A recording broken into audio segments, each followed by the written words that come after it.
hang out with people from work. That would be like totally pathetic. Knock, knock, it's party o'clock. In 2008, Nickelodeon did something kind of insane. They took a normal teenager, skipped college, internships, literally every step of the career ladder, some sort of young Sheldon, and made her the vice president of youth apparel at a major fashion company. Well, I'll have to ask my mom, but that sounds great. That show? True Jackson VP, starring the infamous... I didn't think I was gonna win because, and actually famous, Keke Palmer. Is Keke Palmer alive? Oh shit, they thought I was dead. This created the most overqualified 15-year-old in history, the person that every person in the workforce needs today. The show mixed workplace comedy and Nickelodeon chaos. Fashion meetings ran by teenagers, CEOs who act like sitcom dads, and co-workers who were somehow both industry professionals and middle school level chaos at the same time. And the first 13 episodes are probably the most interesting, showing us this insane world that somehow accepted this. Let's go through the beginning episodes and figure out if it still holds up. Was it as good as the other Teennick shows? Enough of me yapping, everybody. This is Johnny 2000, focusing on 2000s movies, TV, media, and so much more. And today, let's do it. I've been waiting for this one for quite some time. I really like True Jackson VP, Lulu, Oscar, even Mr. Madigan are hilarious characters, and this show I feel like was slept on. So let's get into it. The most important things of True Jackson start in the pilot, where we literally see her become the VP of youth apparel. Shit, what now? The cold open has her come in on her first day and just basically ask where to go. And then you're like, oh, whoa, she's vice president? But we learn quickly this is a flash to the future, and then we get sent back to how she actually got the job. She was just hanging out with Ryan at Mad Style, selling her... Like a sandwich? Which is kind of crazy. That can't be legal. I feel like I can name a bunch of places that you can't just have a business within a business. But Mr. Madigan doesn't care. If anything, that's how he hires her, which, oh my gosh, how many times have you been told, like, oh, just go work in the mailroom, just do this to work your way up, and like, that's kind of what True's doing here, but that doesn't actually work, guys. Do not fall for that. So this is like the idealistic world. Like, this is what I wish we lived in. True's given an assistant. This is Cricket, my assistant. Seriously, you're her boss? But you're so old! And her office, doesn't really know what to do with it, but gets excited about the options. We see how much of a child she is when she brings in her friend Lulu, and they want to deck out the office the way they want. Her neighbor Amanda is also the VP of another department, so she's like kind of her enemy, looking to her for advice, but this woman is not sane. Like, she looks at True as her enemy, her competition. Oh, we all have things that make us happy. Mine is working with adults. Max. And she's very spiteful and rude toward her. Amanda is a very scary character, especially considering how old she is and then like how responsible she should be for her. We get introduced to the characters. True is super impatient, playful, optimistic, and you know, the workplace does not want that to be a positive thing, except for Mr. Madigan, who actually does. And he is the dream boss we probably all want. He's a little too artistic to be a business boss. I don't think this would actually be realistic, but hey, I would love to work at this company. Lulu comes across as like dim-witted and like very airheaded at times, but we learn that she's actually really smart and thoughtful, so that's kind of good for her. Then we got True's other friend Ryan, who is this skateboard jock type guy, very airheady as well. Here in America, we don't let children carry guns. BAM! Oh yeah, they frighten me too. It feels like all three of them have this kind of naivete about them where like they're very aware they don't know that much, but they're not afraid to just kind of go out there and be themselves. Like True doesn't realize how dangerous a real office can be, like how quickly you could get fired, so she's not afraid to speak up during meetings and actually give a critique on the fashion design, which Amanda, her enemy, does not like at all. To me, she comes across as very like genuine and like bringing all the values she finds like positive perspective into the workplace, and it's starting to remind me of Sunny with a Chance a little bit, that like going into a new environment, bringing your ideas, and everybody kind of set on the ways that it should already be. Except for this is not a comedy sketch show, this is a fashion design workplace, which actually comes with its own fair set of challenges. They mention it briefly that like even Amanda gets favoritism toward Mr. Mannequin. It's a very like moochy business. Oh, I forgot to mention Oscar. Oscar is the receptionist at the desk for the whole business, Mad Style, and he's really funny. He's like this sarcastic man who doesn't really have an opinion about anything going on, but is kind of a gossip about everything. So in this episode, True is tasked with fixing all the dresses, which she critiqued in the meeting before, as we mentioned. And yeah, so she has to stay up all night, Ryan and Lulu helping her out, which does kind of put a kitty light on this whole situation. Like, what a immature business thing to do, to like have somebody need to do a complete project by the end of the night. Like, that's insane. But at least these kids are prepped for stuff like that, because the last time you do stuff like that is in high school, which is a good moral that this place isn't any different than high school. And I like how we touch upon that a lot of times. Oh, we get introduced to the mailroom assistant, Max. Oh wait, this character's name is Max on Life with Derek, not this show. Oh my gosh. Yeah, this actor's in a lot of stuff as like the teen heartthrob. It's so funny that True Jackson has like a crush on him. Here he's just like a mailroom jock that has an awesome band on the side that isn't actually good. I think he was also in the Scooby-Doo movies, which is kind of crazy to me, but hey, what can you do? But by the time she comes back to her office, her high school friends get her into trouble because they took the dresses she worked hard on all night and they're in the trash. Next thing you know, they have to go dumpster diving in the back of Mad Style, and yeah, nobody's super happy. Even True's assistant talks smack about her to Amanda, which is very disrespectful, kind of makes me annoyed. But hey, that's just the workplace, I guess. That's when True learns that this truly is high school, and it's really sad to think about. We learn the lesson is that True is approaching this as if it's like a business that she's not meant to be a part of, like the adult world. But we learn very quickly that once she sees it as high school, it all makes a lot more sense. I was thinking about this place like it was some scary alien grown-up planet, but it's not. It's just high school. Like, she sees her assistant and Amanda as the popular girls, and then she realizes she does have a lot more control of the situation, which is such a good metaphor. I feel like it is a good transition show to go between like teenage years and being an adult. You just have to view it that way to have a more positive outlook on life. It's very true and optimistic to the real world, and I love that about it. It also feels like a commentary on generational divides. The older people feel like they have more of a superiority complex or control over the office, when really like it comes down to the mindset, the mentality behind everything, and True is just at the same level as everybody else, which is really hard for them to take in. I'm sure they project a lot onto True, but True is genuinely going up to par with adults. Amanda, Mr. Mannequin, like she's dealing with some real world circumstances in a way that they never did on other shows, which I really admire. I've always wondered like the true ugly side of what it would be like to be a kid working in an office, because I,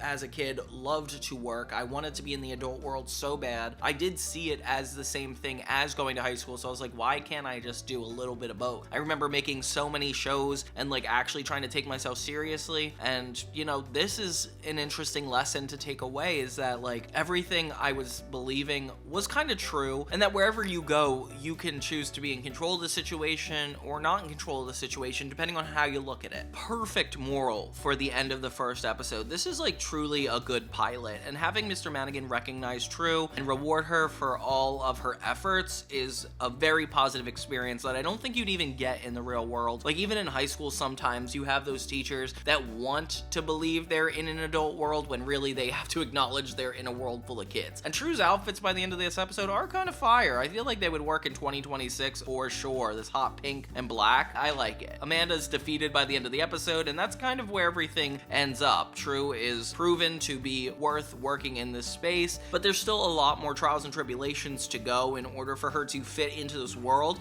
including insight on other characters, and I'm excited to jump into the rest of this. The second episode is where True's like high school mentality is really tested in firing Lulu. Yeah, so Mr. Mannequin in this episode tasks True with firing Lulu. You have to fire Lulu. What now? her best friend. And, you know, it's all because she has this, like, childlike mentality. She doesn't do her job correctly. We even get this hilarious pan at the beginning where you see everybody doing their job and Lulu just being a gossip. I don't know why. She's just so endearing and has so much fun at work. I feel like if this was a person in my current workplace at like 28, I would be super excited to work with her. If anything, this feels like more of True's plot dilemma because she's trying to choose between being a kid and being an adult when really the true matter of the fact is you can be both. But True is trying so hard to be an adult that she's not picking up on that. If anything, she's projecting it onto Lulu. Everything that she does that's immature, True like tries to turn against, which is a very isolating thing. I feel like we do that as friends in real life. Like if you see a friend striving for something more, you kind of like want to push them back a little bit so that way they don't exceed your expectations. I don't know. That's just how I'm seeing it. True actually has to fire Lulu when she realizes she messed up with her presentation. Like the outfits don't look at all like True wanted. And that's a real thing. Like I'm really wondering how Keke Palmer's gonna deal with this because honestly, like if your friend is messing up to this extent, I would care about keeping my job at this point. But then again, they're in high school, like we've said. Lulu doesn't even recognize Mr. Mannequin, which is so funny, I feel like. That's when he says that she should definitely fire her, and I am like truly understanding it at this point. So yeah, True ends up giving Lulu a few more chances, but she ruins it literally at every turn. True's intentions though here are very pure, and like wanting to get her friend to actually do good is very important, but Lulu doesn't exactly show up for True in an important way. I mean, she's trying, so I feel like that's like the mentality behind it, but True does not know what to do. She inevitably does have to fire Lulu because she is just so scared of losing her job, which it's scary to think that like a teenager would believe that's their whole world. Like, why would you give up your friends just to keep a job? Amanda comes in and acts as this point of guidance for that. She's like, oh, of course I would never have a friend over work. Well, who needs friends when you have a fabulous job? And then you learn really how miserable she is and how that kind of adopts her mentality in a really negative way. True ends up having a vision of like what it would be like in 10 years from now if she went through with firing Lulu. And it seems like everything is a lot more negative. She becomes exactly what Amanda was, and Amanda's an old, bitter old woman.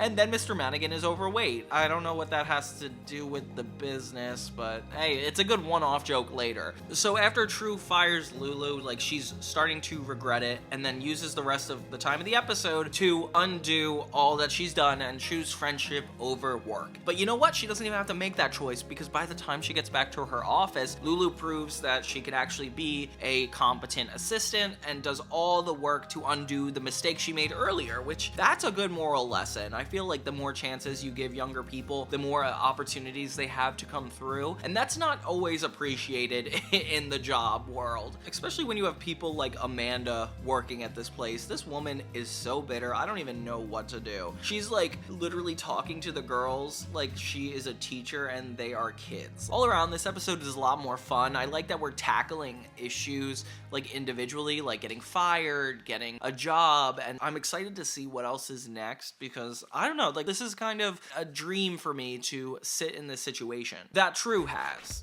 You may have heard me mention this before, but episode 3 is called Babysitting Dakota. And this really bothers me because there's 3 different shows that do this exact thing. Drake and Josh, there's a little diva and has to be a part of a red carpet premiere. And yeah, it's all about Drake and Josh trying to keep her happy. Then we have an episode of Sunny with a Chance where there's a little girl, Dakota Condor, who is the daughter of the head of the studio. And Sunny's job is to, ooh, surprise, keep her happy. And I'm gonna give you a guess as to what this episode is about. So True gets called into the office for an emergency meeting. It turns out there's gonna be a famous celebrity that comes here to try on one of their next dresses, and her name is Dakota North. And guess what True's gonna have to do? Oh yeah! That first Amanda is assigned to take care of this girl, and then True steps in and Amanda's like, hey, actually, if this girl's True's age, then maybe she'll have a better time bonding with her, which is actually a really good mentality. I can't believe Mr. Madigan did not think of that. Like, obviously you would pair it with the youth apparel person. Like, that doesn't make any sense why you wouldn't. But hey, Amanda reveals that she's just doing this to test True and get her to fail, which it's kind of annoying because it's not even like just to test her. She actively wants her to not come out on top of this. It's perfect. I've invented this task just to see her fail. Which is kind of rude. It's definitely sabotaging everything. Dakota North shows up, and she is the biggest diva. Lulu and Ryan warn her about this by saying that, like, she was kicked out of Canada, she punched somebody, which is kind of crazy. I don't know if I can connect that to a real celebrity event that would, like, reflect that. I mean, I know Demi Lovato punched one of her backup dancers, so maybe that's relevant, but this is 2010, so who knows. Dakota North is just stuck up and snotty, and it seems like she's just not cool. And they do something in this episode that they don't do on any of the shows. Sunny with a Chance, Drake and Josh don't really give a backstory to the little diva. But here, True learns that this is also a girl stuck in a world full of adults that is just almost lashing out because she doesn't know how to ask for the kind of help she would need or attention she might have to get. This is the first time we have a B-plot in an episode, which is funny. I didn't realize until this point that True Jackson has just been like one continuous plot. But this is kind of interesting. Ryan is trying to get the attention of this yogurt girl, so Lulu pretends to be his girlfriend, and I don't know why. That's obviously like a very overdone trope, but the way Ryan goes about it is just so ridiculous. I feel like the way he's acting and talking to her, why would you want to date this guy anyway? Like, this is such a rude person. Hey, wait, she's looking at us. Quick, feed me some yogurt, real romantic like. So yeah, Dakota lashes out on more people once again, and they actually have a heart-to-heart, True and Dakota. And True is like, hey, like, I get what you're going through. I definitely know what it's like to work in this world. And they really relate to each other for a moment, and Dakota has like this realization. And we take a break from that moment only to find out that she's gone. Yeah, True unintentionally convinced Dakota to leave the office, and oh my gosh, this is a bad thing for her. True. Thank you so much for the advice. By the time you see this, I'll be on my way to a pool party.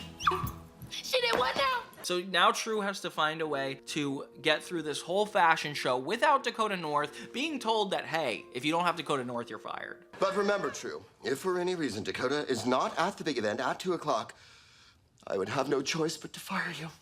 Oh my gosh. She comes up with a backup plan and is super open that it's like not gonna work, which is actually really funny. I like how she still goes through with it, like even though it's like a very far-fetched plan. They end up going onto the runway, and instead of Dakota North, it's just True with her hat tilted. Yeah, that's really not a helpful idea. Thank God though, because Dakota ends up showing up and coming through for True, and it was like a joke all along. And of course, Amanda is upset and Mr. Mannequin is pleasantly surprised. So True has succeeded yet another time. Her and Dakota have a little talk like friend to friend, and it's actually really sweet. I wish the other shows ended in this positive of a way. Oh my gosh, I can't forget how often they trash Kopelman. Like, Mr. Mannequin is just such a bully. The way they have this like one office guy named Kopelman, which looks like it's named after one of the directors or writers because it keeps showing up on the screen. He just gets dismissed from the room all the time, and you'll see how much they torture this man. I'm going to fire that guy. Up high.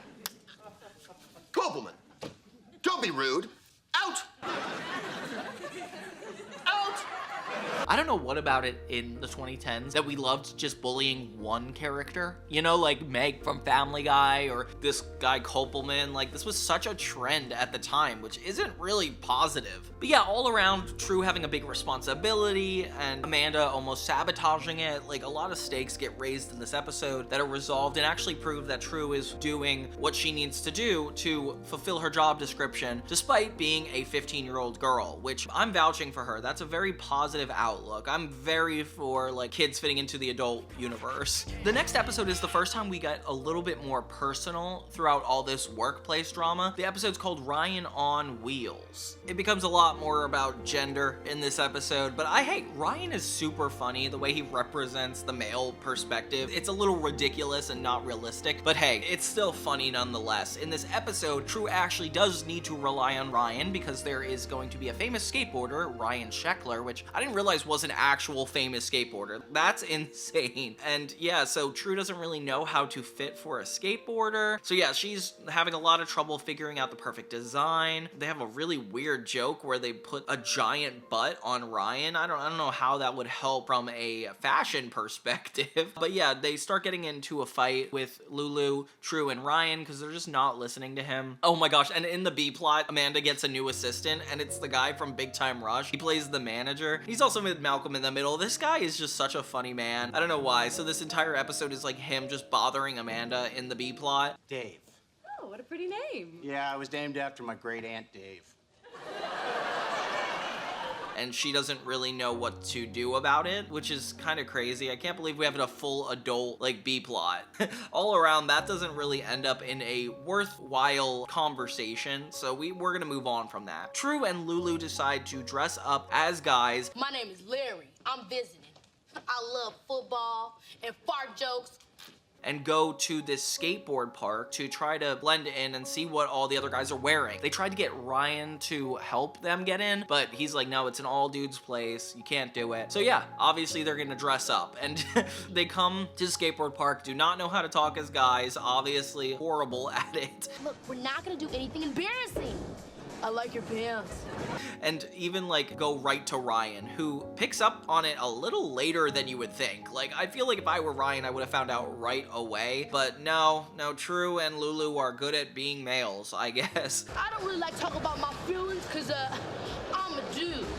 It gets really real for a moment when True and Lulu learn that, like, even though Ryan's always talking about fitting in with guys and, like, how it works at the skateboard zone, nobody there respects him, and he's kind of the laughing stock. So they end up accidentally inserting themselves and challenging the other guys to a skateboarding competition, which Ryan knows he can't actually do. So yeah, it becomes more about that, and Ryan's embarrassed until he actually meets Ryan Sheckler in True's office, and he kind of has insight to actually, like, be better at skateboarding. It was kind of a sweet plot. I like that True is, like, the moral of inspiration here, especially since we're not in the office. Like, we might as well be at one of the kids' hangout zones outside of the office. Kind of cool. And it's actually really funny because they have the competition and Ryan actually steps in ready to skateboard, but then he fakes, like, falling, and then they replace him with a really good skateboarder, which actually makes it seem like he deserved the win, which is weird. In an episode like this, normally it would be, like, about the moral of cheating in a competition like this, but here it looks like it ends on that being the win. True, Lulu, and Ryan all confide within each other, and it turns out to be a really positive episode where Ryan wins, and yeah, that's awesome. It's such a funny idea to, like, bring in a skateboarding thing, especially since True doesn't know a lot about that industry, like her trying to figure it out and then throwing Ryan into the mix in a way that she was not supposed to. That's such a fun high school, like, plot. Taking the break to see what these guys are actually like when there isn't a office related drama going on. So yeah, that was Ryan on Wheels. So episode 5 touches on some really fun territory, some that, like, we might not get if we were just in high school or, like, our first time at, like, a real grown-up job, which is why I'm really, like, proud of how this plot line plays out. It's called Telling Amanda, and in this episode, True has to kind of fight between her instincts to tell Amanda something really dramatic. So we start with True bringing their personal lives into the morning meeting, asking what everybody's doing that weekend, and it seems to be like an offensive question to most of the people there. They end up answering it with hesitancy. Amanda says she has a boyfriend and is gonna be spending her time with him, which, oof, that's crazy. Mr. Madigan literally has a taser on Kopelman. He usually presses a button and then Kopelman is shocked. That can't be legal at all. I don't understand the deal they have going on, but Mr. Madigan really cannot be doing that to his employees. That's insane. I thought this guy was, like, a super positive guy. I feel like this is the episode it's really hit on the nail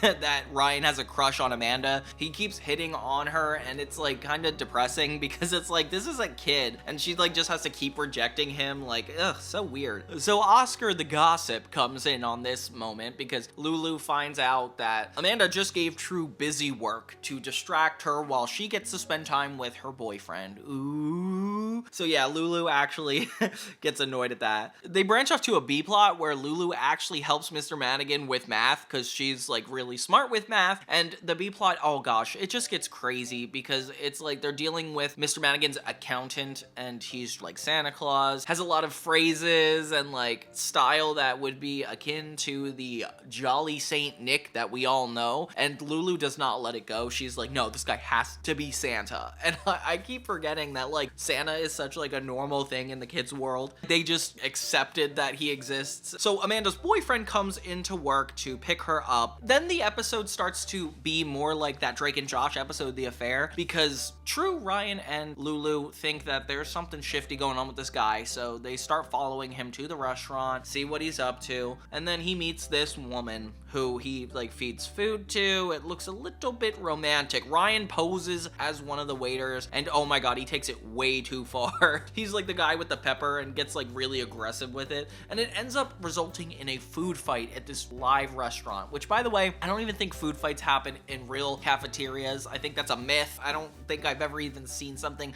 begin to happen like that, but hey, that's not neither here nor there. It's a stereotype is what I'm trying to say. And the fact that it happens in the restaurant is even less likely. Like what? Why in the world would adults like fully break out in throwing food at each other? They realize that this guy that's dating Amanda is cheating and oh, it's kind of sad. True really debates whether she should tell her or not because it's really not work related. Fair enough. This is like a boundary between co-workers. Like, why would you get so involved in personal lives? I mean, from True's perspective, she's used to going to school and like meeting everybody there and everybody's business is out in the open. But here it's a real serious thing because it's like a formal workplace. You're getting paid to be here. You can't be jumping in on people's personal lives. It makes them uncomfortable, okay? They find out that this man, Lulu, suspected of being Santa Claus is actually Santa Claus because he gets Oscar the book he's been wondering and looking for this entire episode, which is kind of a funny through line without needing to be like its whole own plot.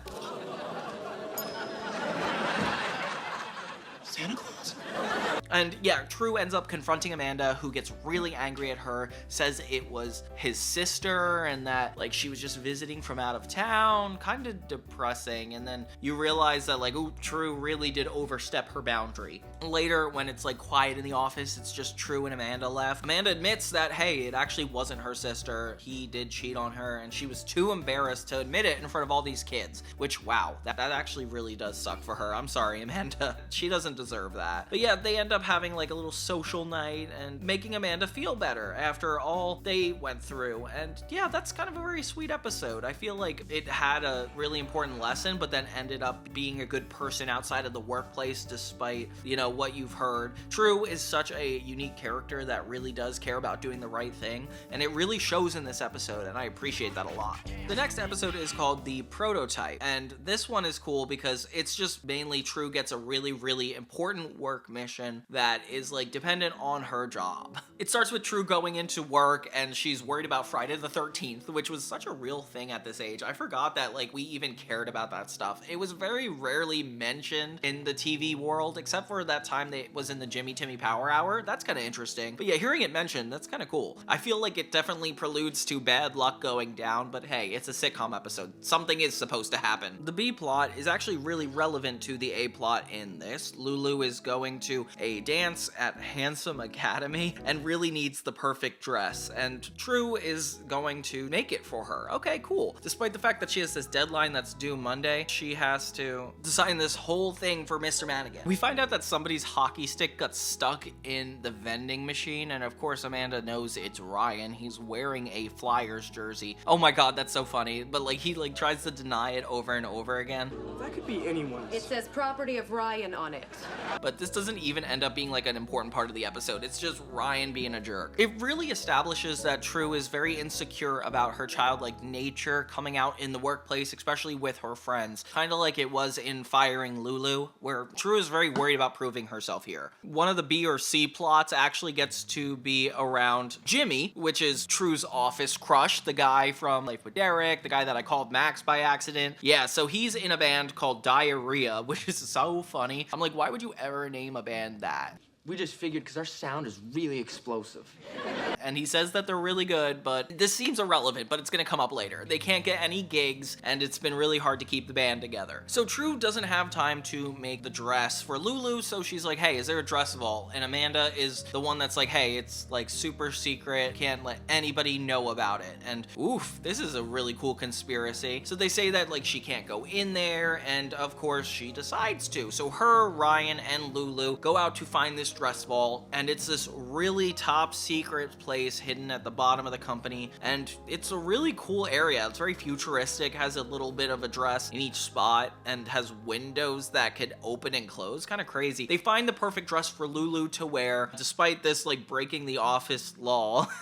And once Lulu has the dress and is super confident in it, Oscar reveals, as the gossip, to True that that is a one-of-a-kind prototype dress that cannot be replaced. Ooh. Okay, so now True is like really worried about getting fired. Next thing you know, the dress that was under it is what Amanda uses for her presentation. Oh my gosh. So True shows up to this meeting she's not a part of, and Amanda is wearing the other version of the dress, which is not the real version, so it breaks. Amanda, the dress. Revealing her to everybody, which is kind of insane. Everybody like sees Amanda naked, and that's like going a step too far. I feel like True would definitely be fired at this point. But so she goes to the security office to make sure that nobody could see these tapes and proof that she took the dress. Why don't I check the security tapes for you? You don't mind? Believe me, I want this whole thing over even more than you do, okay? But hey, Amanda's right there and caught. Oh my gosh. So yeah, True is caught red-handed in front of Amanda, who literally got her whole nudity out there, and obviously I think True's screwed. I mean, I'm surprised she even got through the security guard to begin with, let alone was about to erase the tape. But yeah, her and Amanda team up. Amanda doesn't hold this against her immediately. They run over to the school dance to try to get this dress back. If they find out that anybody was wearing it or it was in public, this one-of-a-kind dress, that somebody is definitely going to be fired. It's funny because as they're going off to try to find this dress, Mr. Mannequin corners Ryan, who reveals everything that happened thus far, and we're like freaking out because we like know Mr. Mannequin could possibly fire her. So as True and Amanda try to get this dress back, Mr. Mannequin and Ryan also show up to the dance, and it's just this big embarrassing moment. Oh, and it's funny because Jimmy's band actually plays at the Handsome Academy event, and he's horrible. Oh my gosh. I'm so happy to see you. I'm not surprised though if they're called Diarrhea. Like, why in the world would you name a band that? They rename it Fire and Ice, and it's clear that they just had to replace all the lyrics in their songs to match that new aesthetic, which actually is a really funny joke. By the end of the episode, everybody is satisfied. Like, Jimmy got a gig. You make me say, Mamma Mia. Mr. Mannequin got a little bit exposure for the dress without being too much, so he ends up like forgiving True for it. And yeah, Lulu got to wear a nice dress. Okay, so everybody wins. The end. A good episode. This one definitely took the stakes a lot higher, especially involving Amanda and like having her suffer because of True. But she does kind of come through for True by not telling on her, and they just move on. Speaking of Amanda though, this next episode is almost entirely about Amanda. We got her interesting plot with her boyfriend where he cheated on her. Then we had her lose her dress in front of the entire office. She tried to sabotage True using Dakota. This woman has built up a crazy reputation, and this episode is when we kind of like get a little bit more understanding, although I would argue not enough. It's called Retrue-nion. Oh my gosh, what a pun. It's episode 7, and the plot is almost completely revolved around Amanda. She's going to her high school reunion, and the kids are imagining what it would be like for her to be in high school, and each of them have like a really vivid fantasy of it. I love it when kid shows do this, like the Trina Gets In special, where in Victorious they had a bunch of different people's perspectives on how Trina got into the school. That's kind of what they're doing with Amanda and her being in high school, like how she probably acted and dressed, and it's just really funny watching each of them have their own interpretation. Max is out of the office this episode, which is a new energy we haven't gotten in the show yet. So since she's the VP, she takes his office for the time being. A really fun concept, but she's just pampering herself. She really doesn't deserve to be the vice president of anything. I can't believe this woman. Am I pretty yet? So True, Ryan, and Lulu end up getting Amanda's yearbook to actually reflect on what the experience probably was like, and they learn that she was like pretty heavily bullied. Like they're like making fun of her, and she's like trying to defend it, being like, no, I was actually really popular. I actually was the lead in the play, and that was what I was wearing. But she's caught pretty red-handed. They do a little flashback, and we see that, yeah, she was not one of the popular girls. She was definitely bullied, and you feel a little bit bad for her. This is like truly her backstory. I don't like where this is going. True, Lulu, and Ryan learn that Amanda's actually going to be going to the event just to get revenge, which is so funny. Oh my gosh. She's going to turn against everybody at her school. Lulu, Ryan, and True go to stop her. So they get in this limo, and it's so funny because obviously Amanda's having like the worst day ever, like fully about to go carry on this other woman. She meets the popular girl that bullied her, and obviously they have a lot of tension in their relationship. When the kids finally get to the reunion on time, they're about to stop Amanda from doing it, but they don't even need to.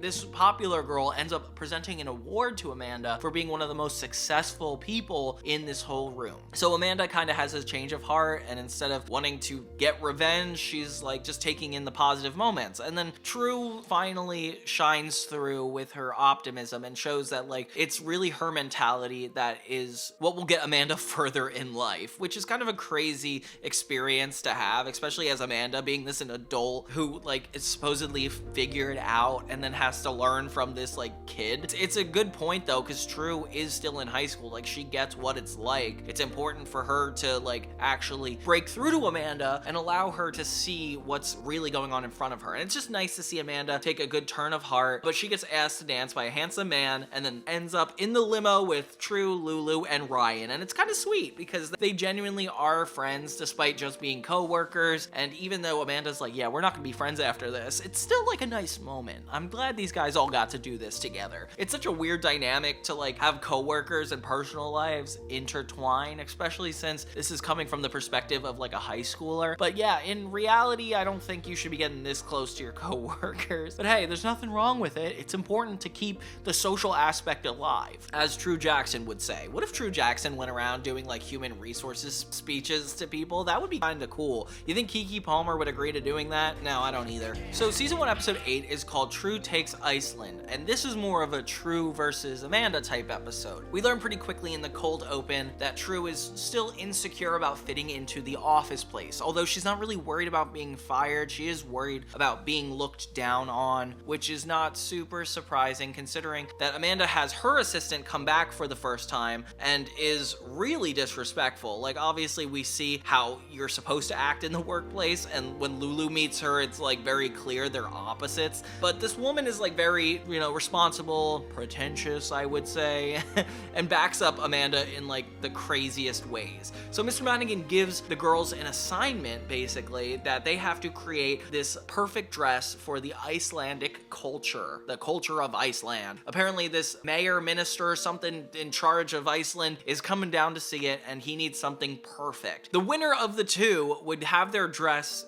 actually sold to this guy, which is perfect because True can finally prove herself. And the loser has to wear a chicken suit, which is decided by Mr. Mannequin. I don't know why he had to decide that. Very odd, but okay. In the B plot, we have Ryan meeting a model who is just lost, and he's pretending to be the vice president despite being in pajama pants, literally. He takes her around the office as if he is in True Jackson's shoes, and it's one of those tropes where it's like the main character's life is like taken over by a friend who's claiming to be them. It was on Jimmy Neutron of all shows, so I'm not surprised it's done in this. Amanda and True are full neck and neck against each other, with Amanda like kind of trashing her along with the help of her assistant, which by the way, we do not see her after this episode. I don't know what's going on. Get some taste. I do like that Amanda has just as much support as True, because it doesn't seem like she's the victim in the scenario. It's like very clearly like two girls against each other, and I like that. So Amanda's trying to psych True out by saying all of her designs are kind of trashy, which is not cool of her at all, until True gets kind of a pep talk from Jimmy that's like, hey, like you deserve to be here. Like don't worry about your place here or trying to prove yourself because you're doing a good job. And that's actually really sweet coming from him, especially since True has a crush on him. I mean, mean, that's not super helpful, but you know. The two assistants face off neck and neck as they go to the fabric room. Lulu and Amanda's assistant, I guess, they like go against each other, and this woman is unhinged. You actually see her dark side when Lulu starts making a bunch of mistakes, and this woman looks like she's gonna kill Lulu. It actually scares the heck out of me. Meanwhile, Ryan's still going on with this charade that he is the one in charge of this company, and it gets harder and harder to prove. True ends up finding the perfect idea for a dress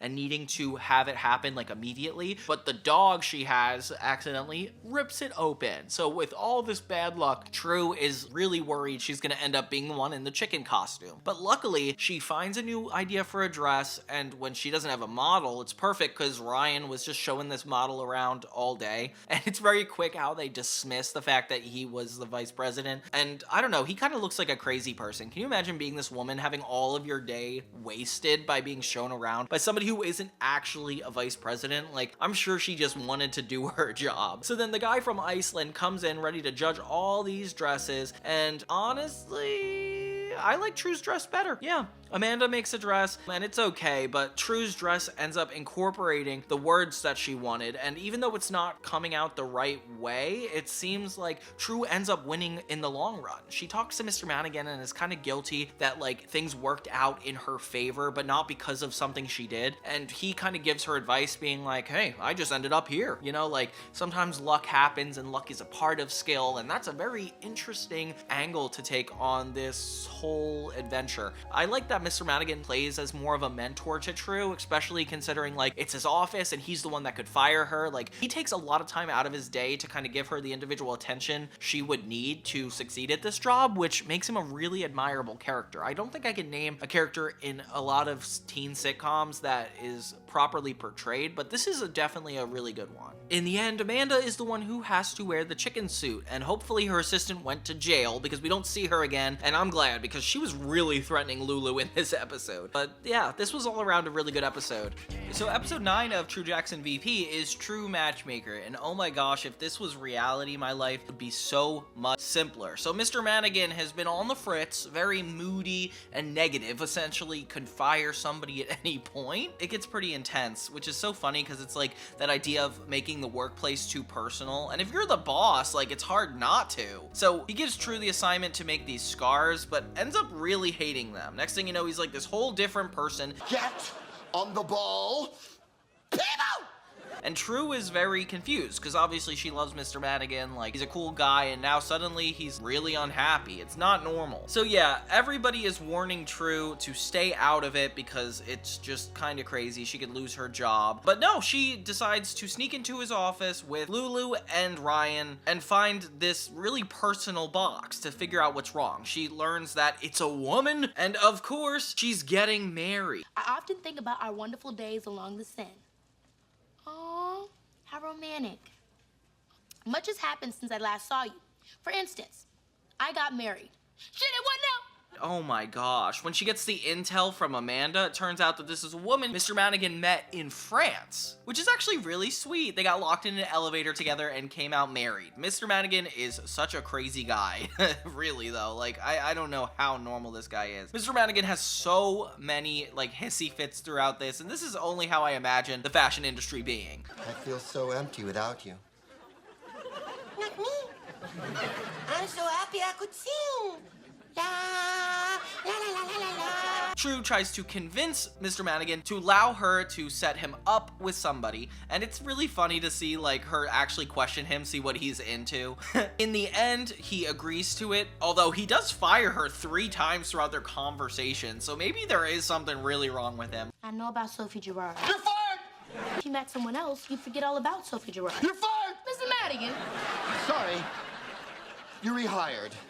It's good to have you back. Sophie Gerard. Yeah. You're fired! But I didn't say that. Like, I don't know why he would abandon all of his morals and beliefs just because he's in a bad mood. Like, emotions are not that toxic to people. Like, what? So yeah, True finds this perfect person. It's like the school librarian and is like, yeah, give it a chance. Go to yogurt with her. So they go to yogurt and this woman is crazy. She's just like never had yogurt before. She's acting like really insane.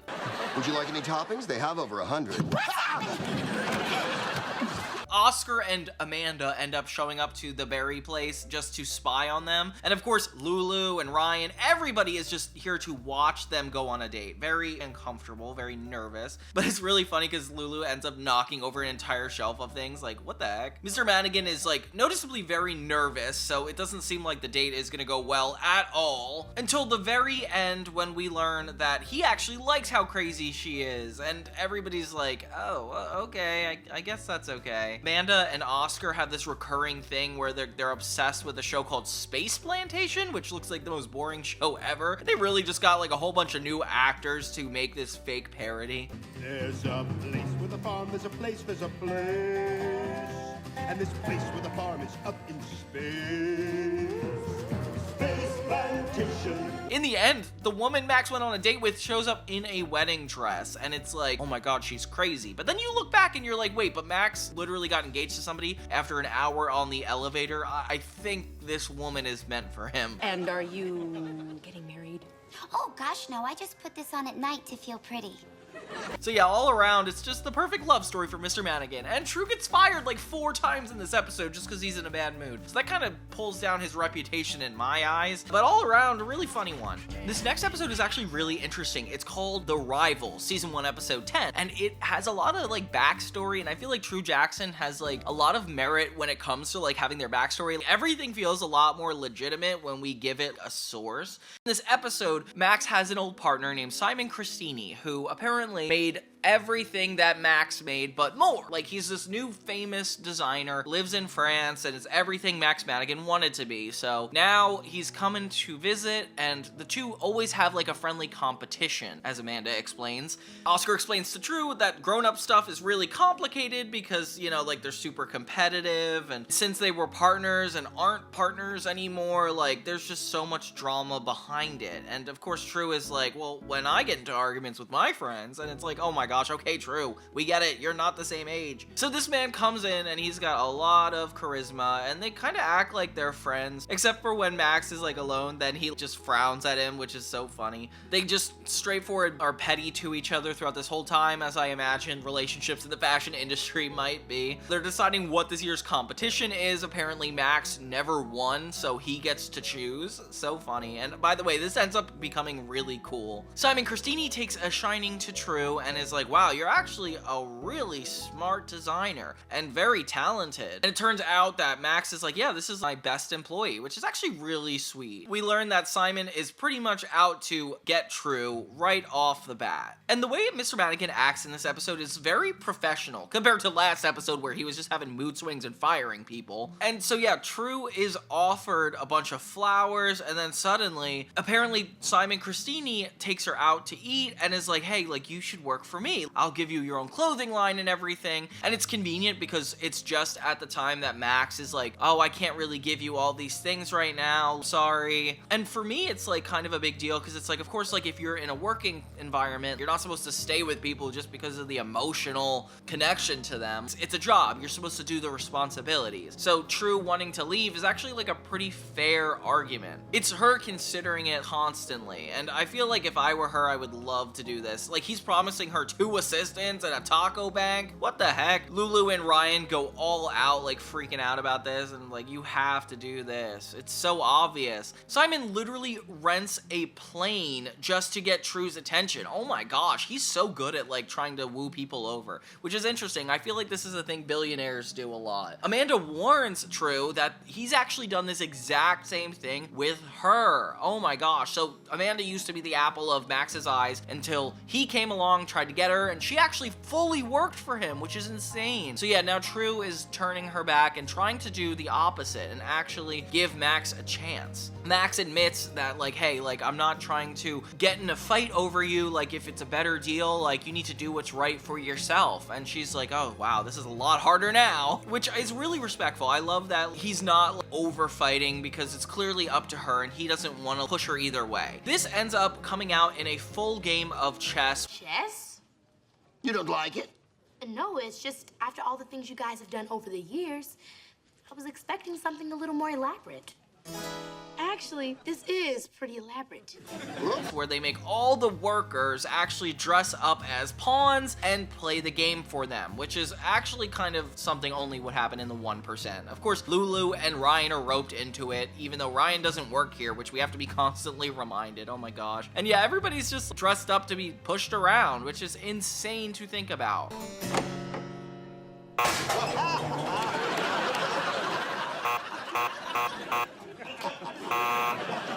It's nice because Amanda and True actually have like a full moment during this, which is insane because it's like so intense that like I don't know how they'd even have a moment of conversation. But True realizes that maybe she just needs to really stick it out here and see all of her opportunities. Simon Christini ends up winning the entire chess game. And of course, Max lost once again. Everybody's like, oh, well, we kind of saw this coming. There's a big mention of Max being afraid of heights, which actually is going to come up a couple times. I don't know why it's just randomly coming up in these episodes, but it's funny. He doesn't know how to get down from like the stance they're sitting in. And in the end, Max isn't super sad that he lost because it turns out he never lost True. Aw, that's sweet. And yeah, so competition's not that big of a deal now that he has his best worker back. And yeah, True thanks Amanda for giving her this spark of inspiration, and it's kind of a sweet moment, but Amanda is not having it. She does not want to feel emotional, so she does not take it. Okay, cool, Amanda. Real mature. So yeah, good ending to a good episode. I like this drama. The next episode is something I've always wondered about. It's episode 11 called Company Retreat. True and Lulu enter the office, and immediately it's like this huge safari outing. Turns out Amanda was expecting this company retreat to be like at a spa or like a really nice place, which by the way, they would have to give you a warning about any of this stuff. I don't know why she came in with such high expectations. They end up taking a break from actual work and having this event bring them all together. Oh my gosh, True is like trying to get Ryan not to come to work, of course, because he doesn't work there, and he's roped into it again. Oh my gosh. So yeah, this is like very Survivor-esque. It's like a whole like tribal council. Even the office is dressed up like a tribal council. John, give me the state of affairs for this tribe. Awesome, awesome, awesome, awesome. It's kind of funny to think that they have to go this elaborate to make something work like this. And then we have a guest star of Helen from the episode. Yay, Helen! Her name's Coral. Yeah, she's Amanda's temp agent, which is crazy. Amanda has so many different agents throughout the show, which is kind of insane. And she's involved in the retreat too, even though it's like her first day. They end up hiring this guy to come in. His name is Ted Begley, who is the head of this company retreat. And his job is to bring everybody closer together. But he seems like this really sketchy guy that doesn't actually know what he's talking about. He literally does a trust fall with Amanda and lets her fall, which is insane. His whole thing is trust. And he's like, okay, everybody, you need to trust each other. So he forces everybody to give out an extremely personal secret to one another and make sure that they keep it, which is insane. We talk a lot more about True's crush on Jimmy in this episode because obviously it becomes relevant. She has a crush on him, wants to use that as her secret. Lulu and Ryan also contribute, same thing with Jimmy. And Mr. Mannequin's thing actually becomes really controversial because him and Lulu are paired up, and Lulu is really bad at keeping a secret. It turns out that he is going to sell the company, and that was his secret, which by the way, Mr. Mannequin, you should put something personal in here, like everybody else did. I know it was inappropriate, but now I'm actually advising you to do that. So Amanda and True get to be each other's partners, and it's insane because obviously they have blackmail over both of each other. Something that I was not expecting. Amanda's secret is that she broke Mr. Mannequin's statue, which is not that intense. You are a very ugly statue. We learn that Oscar and Helen were paired up, which is kind of crazy. And we learn that Helen is actually not who she says she is and has something really dark planned, which is, whoa, why would you put that on the message at your first day as a temp at an agency? This is crazy. Oh well, it's interesting though. So Ryan and Jimmy get paired together, which is kind of crazy. And Ryan actually thinks he's the one who broke the statue, which is so funny that it's connected with Amanda's backstory. Oh my gosh. True is really self-conscious because she has a crush on Jimmy, and of course, her enemy is the only one who knows. Even more insane. Well, not the only one, I guess her friends. Lulu actually approaches Mr. Mannequin, and they have like a little bit of a heart-to-heart, which is kind of sweet, but also makes me realize, why is Mr. Mannequin like supporting all of these really young people? These a bunch of kids, and he's just like using all of his money to just let them do whatever they want around this office. It's kind of got weird vibes to it. Turns out the retreat is non-refundable, so the guy actually comes all the way back and is like, I'm gonna give you $1,000 and somebody's gonna tell me your secret. Oh my gosh. So it's actually like a bunch of mind games. It kind of reminds me of Beast games, if anything. We're now stranded on this deserted island in the middle of the ocean. Should any of you reveal your partner's secret, then you would be forced to sit in the chair of shame. He gives them another exercise where everybody has to kind of work on different teams until everybody is captured. It makes this whole thing feel like a complete survivor tactic. And then True actually gets a moment to ask about what's going on with selling this company to Mad Style. And in the end, it's Lulu. Lulu ends up giving out her secret, and suddenly everybody starts giving out each other's secrets. And oh my gosh, this is a horrible workplace environment. I don't know why they would make it so personal so quickly. In the end, the guy admits that they've all passed and is like, oh, there are no secrets in the workplace. And it's like, wait, what? What was the point of all that? So Jimmy doesn't actually find out that True has a crush on him, and it's a lot more normal. And yay, everything doesn't have to get exposed all at once. We learned that Helen's real intention was just to turn her back on Amanda this whole time, which actually makes it convenient, and she's like this one-off character. And yeah, all around good episode. I like that it's a company retreat theme. Like, that's definitely fun for a show like this, especially since it's all about the workplace. The next one is just as interesting. It's called Keeping Tabs, and it is another workplace complicated episode, but it more focuses on True's immaturity about what it's like to work in a corporate office like this. Kind of sweet. They go out to like an executive lunch, and Amanda kind of shows her what it's like to have money from the company. Put it on your card.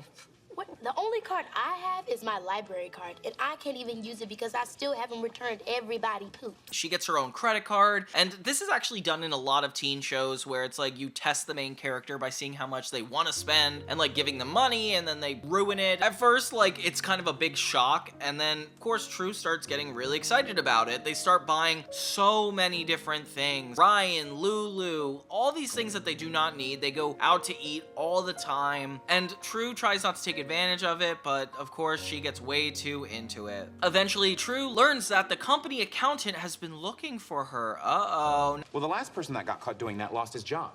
Aww. And went to prison. My Sweet 16 is next year. I can't spend in the slammer. Now she realizes that all of her business expenses are actually not good, and she's probably gonna get fired for it. They see this woman, her name is Mrs. Pinchbinder, which is, wow, that's not even like creative, that's so on the nose. And she's been looking for True all day, so True has to just constantly avoid this woman while also trying to return everything she bought until she learns you can't return the meals because she ate them all. Oh my gosh. So they try to do whatever it takes to earn the money and be able to pay it back, like selling all of their furniture, but that doesn't work either. So then they sell Max Madigan's furniture because they think that they'll be able to, but turns out his furniture is rented. It was one of them. So it just keeps getting worse and worse. They think they solved the problem, but then they get more financially screwed until True finally decides it's time to come in clean and go right to Miss Pinchbinder front and center, which is actually a good testament to True's character. I feel like she's really good in these situations, especially since it's a corporate situation. Like, you don't need to be that cautious. So she meets with this woman who tells her that she's not fired, she's not going to prison, which, yeah, wait, I actually didn't realize the stakes could have been that high. Turns out they'll just take a little bit out of her paycheck every week, which actually is pretty logical. And then they call Miss Cantwell in, and apparently she overspends as well, which is a great ending to an episode. And then this little horse from Lulu's bedroom keeps showing up at the office. Really doesn't have to do with it this time. I don't know how to defend this at all. That's when we get to our quote-unquote season finale. I mean, it's 26 episodes for this whole first season, so it doesn't really count as like a season finale, but hey, when they released the first season on DVD, season 1 volume 1, this is the last episode they had in the collection, so I do like to see it like that. This episode's called Red Carpet, and it's True's first real important event where her dresses are going to be judged. They have this celebrity coming in who is actually a famous actor on a sitcom. Aw, cute. She's there to walk the runway with True's new design. Only issue is True's design's great, but she keeps giving it critiques, and oh my gosh, she makes it worse and worse, and is like, I'm not gonna wear that, I'm not gonna wear that. So True has to get together this like really, really ugly outfit. Oh my gosh. This woman is so funny though, because she's like all about auras and spirituality, and I feel like you're making fun of actors on a set. Like, being a part of a show for multiple years at a time can actually like make you dumber, and yeah, I don't know, I feel like that's the kind of vibe they're going going with. The actress go on to this big event and tell the woman who made the gown, but turns out this woman calls it ugly. Oh no. So True is just like, oh my gosh, my reputation is over, and everybody knows about it. True is convinced she's going to get fired, and Mr. Mannequin actually sits her down and is like, hey, like, trust me, this happens. Like, it's normal to be critiqued and people not like it. He actually shows her a video of his red carpet experience where they hated his dress. Oh, see, this is the right idea for a mentor. Somebody that's like really open about their mistakes and like how they wish they could have fixed it, and not just being like transparent. So next thing you know, True goes back to the red carpet in the dress she intended to actually confront this woman on the red carpet. Oh my gosh, I was not expecting it. Yeah, and of course this woman does not take back her comments. She actually doubles down and is like, this is actually a really ugly dress. It's not helpful that Ryan, Lulu, and Jimmy also go with her and start causing this huge commotion at this award show. And it's so funny because this is like the stunty awards instead of the acty awards, and so everybody just like beats up each other because they all know how to. I like that gimmick a lot. That's really funny. And yeah, so True doesn't actually get her way in this, but she learns to actually care about her own opinion and not worry about critics, which is so perfect. Her first expose into the real fashion world. And her and Mr. Mannequin are just such good partners in all this. It's nice to see that Jackson, like in real life today, would be this super amazing corporate runner and like actually have her own mentorship, and she'd be really good at it. Oh, True Jackson needs a reboot, if anything. Although it only went on for 2 seasons, so I feel like it's like weird to reboot a show that like was so short, considering they didn't get the original episodes. But yeah, it's cool having like a celebrity, having True's first outing, and the season only gets better from here. This conversation is not over.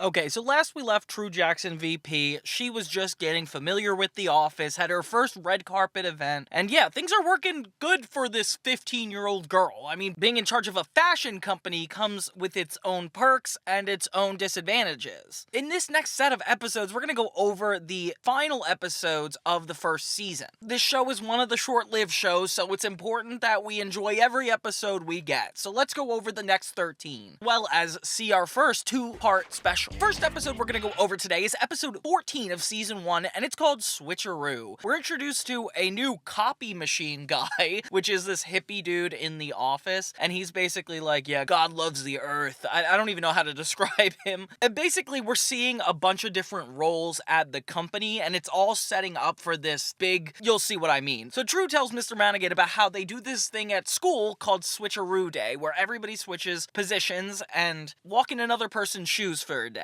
And that's been done millions of times. I can't even mention how many times I've seen switching roles has worked. It's like the Freaky Friday effect. This time it's actually really funny because every single character in the office is involved. Most of it is comedic relief, which is nice because True Jackson is usually pretty structurally firm on how the episodes go. You know, it's True Jackson gets a professional issue, she solves it with her teenage brain, and we get the best of both worlds kind of situation. But in this episode, we just get to see how everybody plays a part in the office, and that's why they probably brought on this new character. Even Jimmy is brought into this whole thing, and even Ryan. I don't know why they keep involving Ryan. This is also the beginning of the recurring joke of Jimmy not caring about anything in his life outside of the mail office, which is actually kind of funny. This episode makes it really relevant. Whoa! No, no! My card! That boy sure loves mail. Amanda is hilariously put in the copy room, which is so funny because her and that character were specifically not getting along at the beginning of the episode. Machine print. True ends up being the boss, which is kind of crazy because she's always promoted. I feel like this girl just gets everything handed to her in this universe. No offense. The boss? I'm the boss? I'm the boss! Ryan gets in charge of youth apparel, which was True's original job. Kind of funny considering they were just talking about that at the beginning of the episode. Oscar, the head receptionist, is literally going to be the assistant for Ryan, which is kind of funny because obviously that was Lulu's job. Lulu is given Jimmy's job, the mailroom, which he's freaked out about, and Jimmy gets to be security, okay? I don't know if you have to have a legal paper for that, but okay. Mr. Mannequin's a receptionist, which I like the most because he could be a part of the conversation a lot more, and he's a pretty funny guy. I like this guy. It's so funny how bad everybody is at their jobs, like even Lulu, Mr. Mannequin. It's honestly a super funny episode, and seeing True get to experience what it's like to run such a crazy, elaborate company is really sweet. She even is able to go to Mr. Mannequin for advice later on when things are just going crazy. Mr. Mannequin, even though he's literally just the receptionist, he tells True that if they don't have a new design by the end of the day, they might lose a really big client and somebody would have to go on staff, which is kind of crazy that he's enforcing this after this whole switcheroo thing, and it can't be fair for True to have to be the one to bear the bad news. Now, this is what makes True Jackson better than iCarly. At least all the characters have to worry about accomplishing this one goal, and that's the reason they switch places. In iCarly, they would have just had a joke about each of them in different places and then ended the episode. Like, that's just the crazy way that show works. But at least True Jackson is navigating this entire thing to make sure she gets an outfit by the end of the day, and everybody's jobs are on the line, so it's kind of cool. We finally get to see True fully lead the meeting room, which is nice because obviously this is where the characters always are, and seeing her be in charge is super fun. Everybody pulling their own weight, they finally are able to get the design done in time, but then True puts it inside a paper shredder instead of a fax machine, which is downright insane. Like, why would they look so similar? I do like that joke though. A shredder. Right. But it says fax on the side. That's the name of the brand. Fax brand shredders? In the end, it seems like True lost, but the copy room guy actually comes through saying that he got an even better deal, and since it was under the guise of True, it feels like it's kind of her win, and I like that this all resolves toward the end. Mr. Mannequin's even nice enough to give her a framed poster of the design that she shredded, and it's really sweet. I like that they have another moment to themselves. Like, they are such a good mentor pair. At the very end, we see what Ryan's been designing this entire time with Oscar, which, by the way, I can't believe they make a good team. That is hilarious. And it's like a Superman outfit, whatever. Okay, end of that episode. Then we have our next episode, Season 1, Episode 15, and this one is actually both funny and interesting. So, True gets a message from a college student to shadow her in her job, because True has the best job in the world that even college kids want it, and I can't believe Max is willing to give it to a 15-year-old over even looking at college kids. I mean, come on, guys. First, let me get the Lulu plot out of the way. Basically, it's a text exchange between her and Mikey J through only emojis, and she's trying to figure out how to communicate with him. And that's kind of crazy to me, but you know what? We're living in that time now more than ever. Mr. Mannequin returns from Africa wearing like a nice African poncho type thing, which is really insane. I can't tell if this is supposed to be offensive or what, but I mean, I don't know. This all kind of plays into the larger plot. Mr. Mannequin basically announces that he found an idea to go green with their new fashion line, which will be an awesome press reveal that he'll do next week. This is probably my favorite part. True starts being followed around by this college kid that goes out of her way to mention specific college things. Everybody says like, hey, you look old for a college student, and she tries to like make it up by saying something related to college when it really doesn't have to do with college at all. But the kids are just kids, so of course they don't even know what's right or wrong, which I kind of love. It is funny though, because especially when Lulu needs advice, this woman is too old to understand what that is. And yeah, so later, Ryan starts to get suspicious of this woman, saying that she's a spy. And if you knew this earlier, Ryan accuses everybody of being a spy. He just thinks that they have that quality,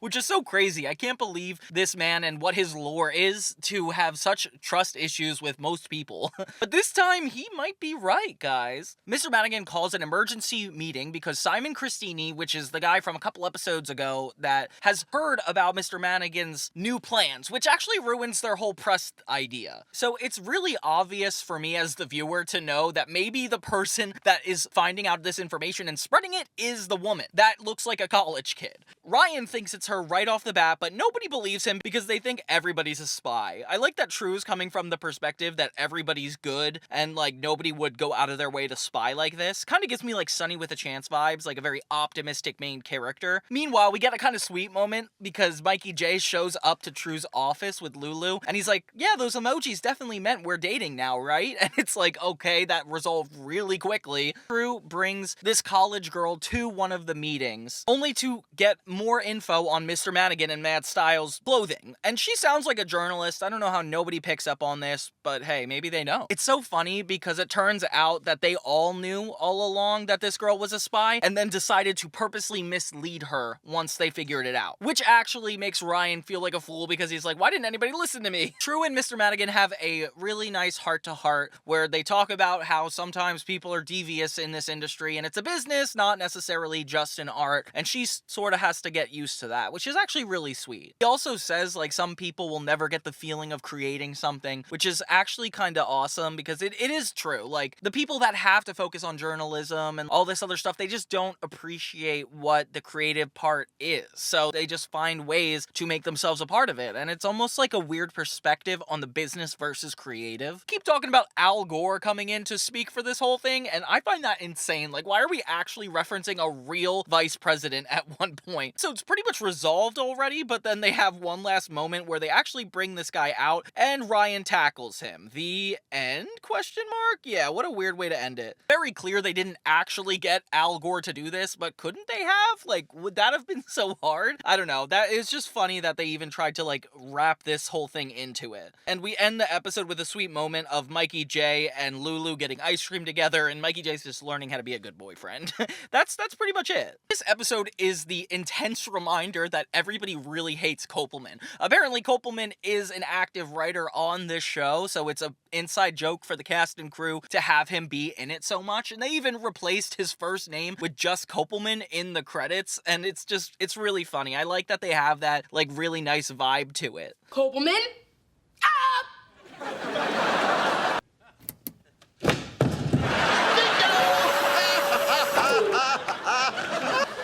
Kopelman! I'm going to kill you, Kopelman! In this next episode, it's season 1, episode 16, we have Amanda hires a pink. And this is really funny because it's True's school life interfering with her actual job for the first time, because that's not happened before. We have special guest star Jeanette McCurdy, who plays the stereotypical popular girl in True's school that pretty much intimidates her in every aspect. This is my office. What do you think? I love it. Really? No, it looks like a rainbow threw up.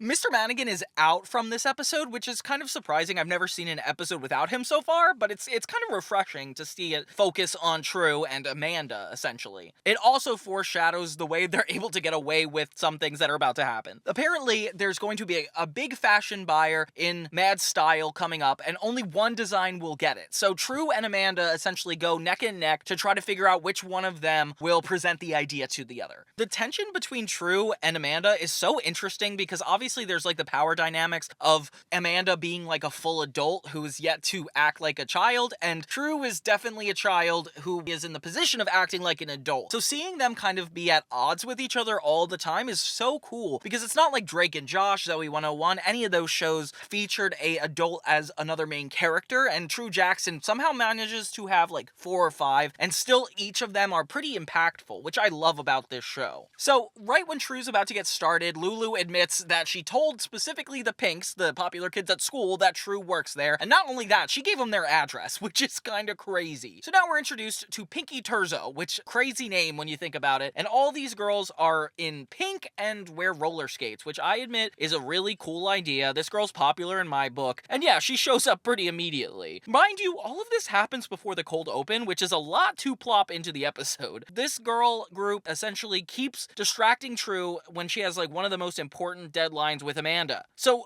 their whole goal is to get her out of the office and finish the perfect project, because True just cannot focus around this time. Then this girl and Amanda have an interaction, and they're both rude to each other. Like, neither of them are really good people, and it's so funny to see the two villains kind of team up in this sense. I don't know why more people aren't questioning what's going on with this teenage girl also being in the office space, but then again, Lulu and Ryan are always there, so I don't know what the issue is. So right when True thinks that they've gotten rid of this girl, she goes up to find her, only to reveal that she's actually still supposed to be at this office because she works for Amanda now. So yeah, Amanda hired her just to get under True's skin, which is kind of a crazy far way to go. Like, imagine that. Like, they need a W-2, she needs to get her social security. How did all this happen in a single day? I don't even know. Amanda can only really get away with this because of how long Mr. Madigan's gone, which I think is the perfect timing. Amanda starts to realize how annoying the pink girl is when she starts coming into her office and actually trying to do her job. Amanda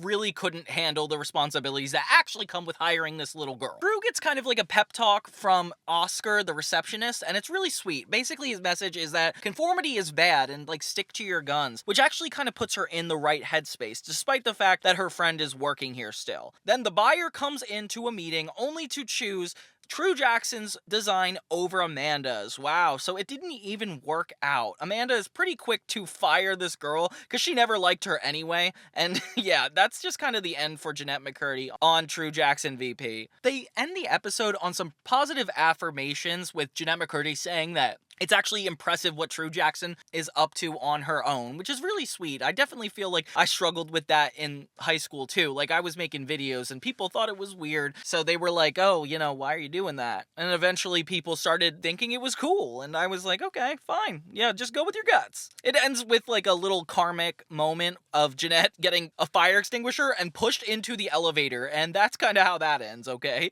The B-plot is a lot of Lulu and Ryan getting into some really intense hijinks, and I don't know how they're not the problem when True is trying to focus. Like, it's kind of crazy to me. At first, they break a bunch of stuff in the secret room, and I can't believe how much stuff they broke. Like, this is insane that they could even do this. Right after that, they get locked in the vault, which is even crazier, so they have to get out through the air ducts, which is such a sweet Life of Zack and Cody moment, and they keep getting to see other people in their offices, in their solitude, and everybody acts a little bit weirder, with one of them even acting like a Russian spy just to aggravate Ryan, which is so funny that the show's like against him some of the time. Yeah, some more Kopelman jokes in this episode, and I'm trying to warm up to them, but they do seem a little bullying sometimes. So it's cool that we had Max Madigan out of the last episode, because this episode is solely about him, pretty much. So there's a couple things that go on, a lot of moving parts and important pieces. One of the most important is the fact that Max Madigan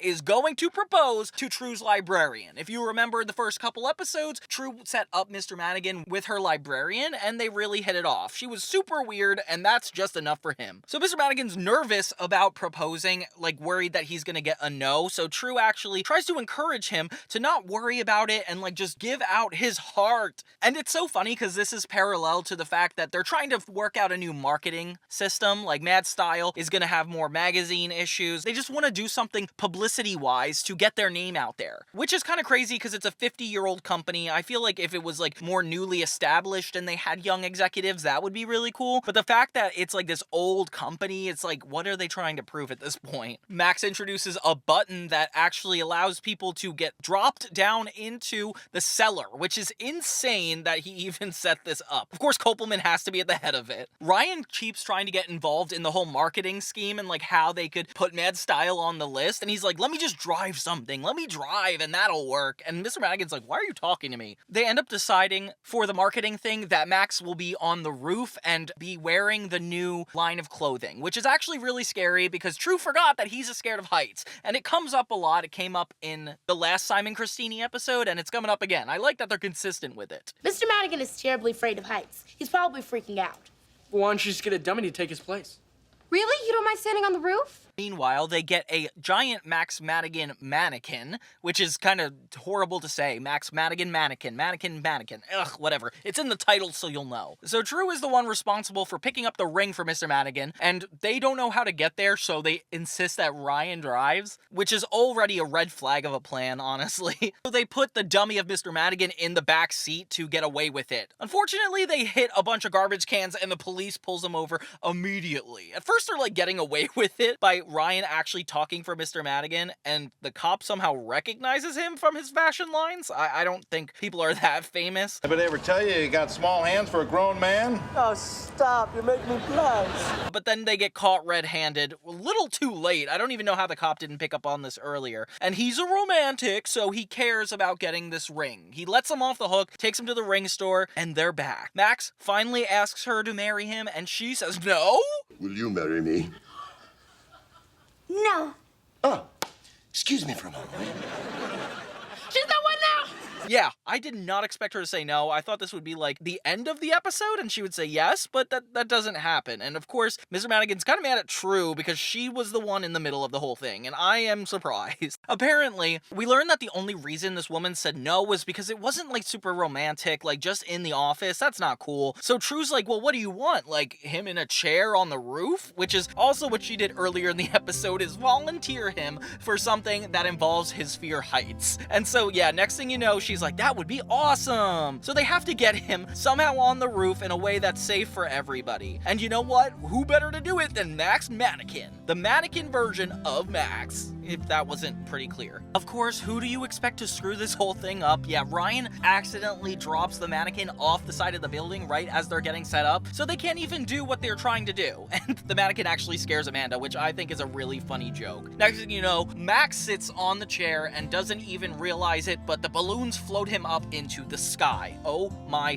gosh. Just because he's scared of heights is kind of the big deal of it all, but it's also horrifying. I'm kind of scared of heights, but seeing him in the sky like that is terrifying. Like, I'm worried Max is gonna die. But yeah, this woman comes out and accepts his proposal, so yeah, gonna get married, yay, very sweet. So I guess it all works out in the end. It is funny how many like hijinks could lead to this whole proposal going on. It's a great way to like divert from the just business office episode plot lines and actually get into the personal part. Like Ryan actually getting pulled over with a mannequin in his back seat. That to me is just really funny. I think that was a good moment. All around, this episode was a lot of fun, and I liked seeing Amanda get in trouble. That was fun. Episode 18 actually deals with the power dynamics that inhabit this office. It's called True's New Assistant. It starts out with learning one of the assistants from accounting actually got hurt in an elevator, and it turns out to be, ooh, surprise, surprise, Ryan's fault. But we don't really figure that out quite yet. The whole premise is about Lulu covering for the accountant job, which means True is assistantless. So they hire a new person to be her assistant. And guess who it is? Her science teacher. Yeah, it's so weird to think that like a student would be in charge of her science teacher's paycheck, but hey, it's happening. And it's so awkward for even True. This man is just so obsessed with changing ridiculous things. Like at first, he's like, let me change the light bulb on your desk, and she's like, okay. So she has to really like learn how to actually put her foot down and ask him to do actual assistant things. Meanwhile, Mr. Mannequin is trying to appear to be like a common man. He's a multi-gazillionaire, so it's even harder for him to convince that. Meanwhile, Lulu is kind of having a horrible time in the accounting office. It's just as boring as she thought it would be, but she's kind of a genius, so she makes it work good. Ryan visits the girl who got injured in the hospital and is not really a great consoler. Especially since he did this, you would think that he was a lot more genuine about it. Is there anything I can do for you? Anything at all? Oh, would you mind going to my apartment and feeding my fish? Where do you live? Brooklyn? Pass! True later has a realization with Amanda that they could actually use these fabrics they've been using as like a pair, and it becomes a super exciting realization. But when she's excited to tell marketing, it turns out Amanda pokes her and makes fun of her science teacher, and she's just like so insecure about the whole thing because it's like such a weird situation. That's when True realizes maybe she needs to fire him. Yes. Let's see how the mad professor handles that challenge. He is not that bad.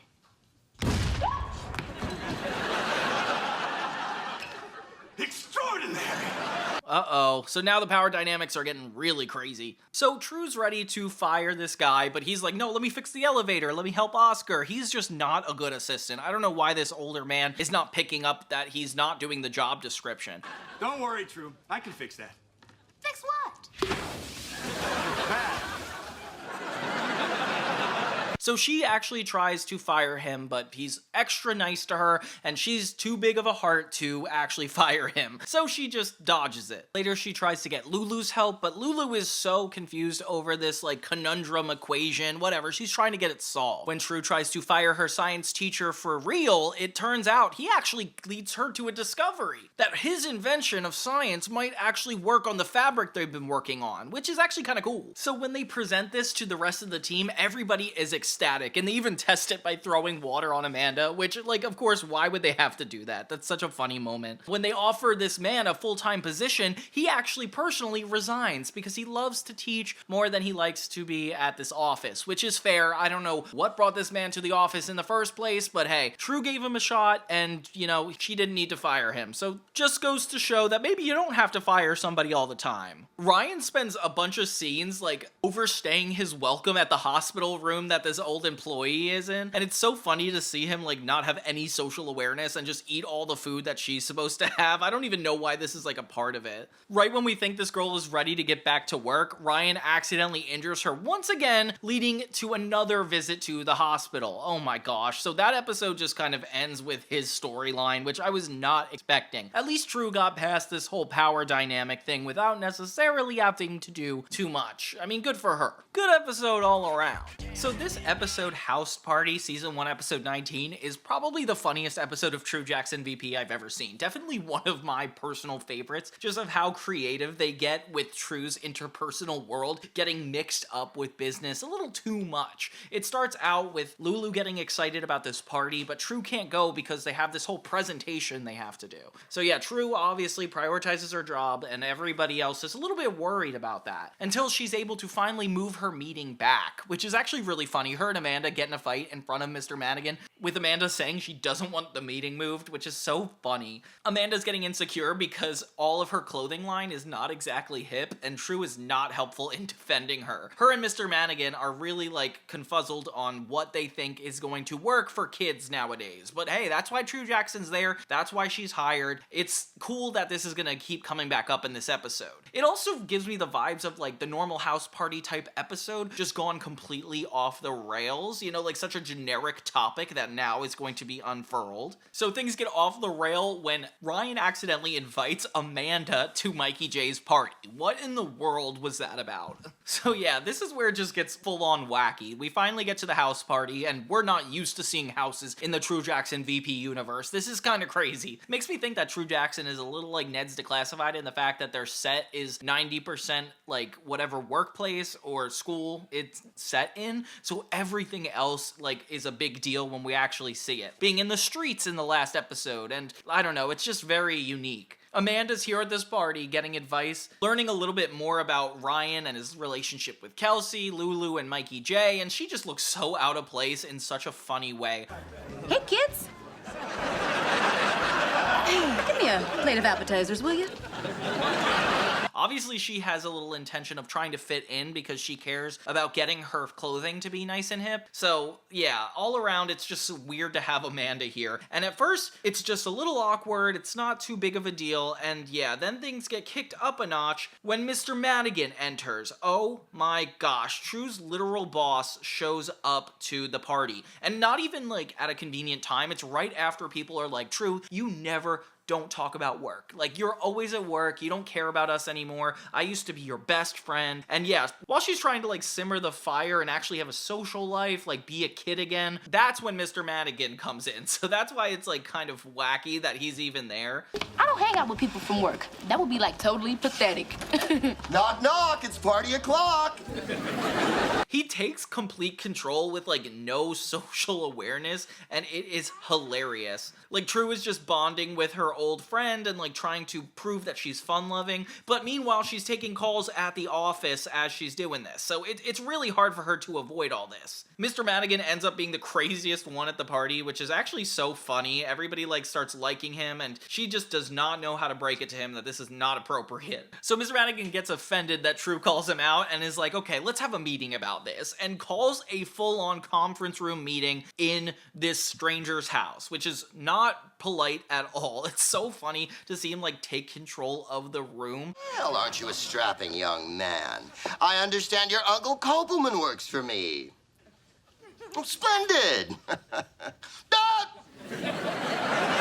Next thing you know, True's like awkward interactions with her best friend become like a trial of sorts, with everybody trying to figure out what's been going on with True through this conference meeting. And Mr. Madigan is like essentially the host, and it's so cute that they like rewired the house to make it look like it like works as a conference room. It definitely gives like True Jackson vibes, and it just goes to show that I guess you can have some business in like a party setting. Ryan keeps getting closer to Kelsey, which is actually super sweet, and yeah, Amanda is just not fitting into the party still. At least Lulu and Mikey J have a sweet moment together by the end, and True realizes that she's gonna need to put more time aside for her personal life. Thanks, Mr. Madigan, for, you know, facilitating that whole thing. But yeah, all around, this is just such a funny concept for an episode, like a house party episode at business. Like, that's just too good.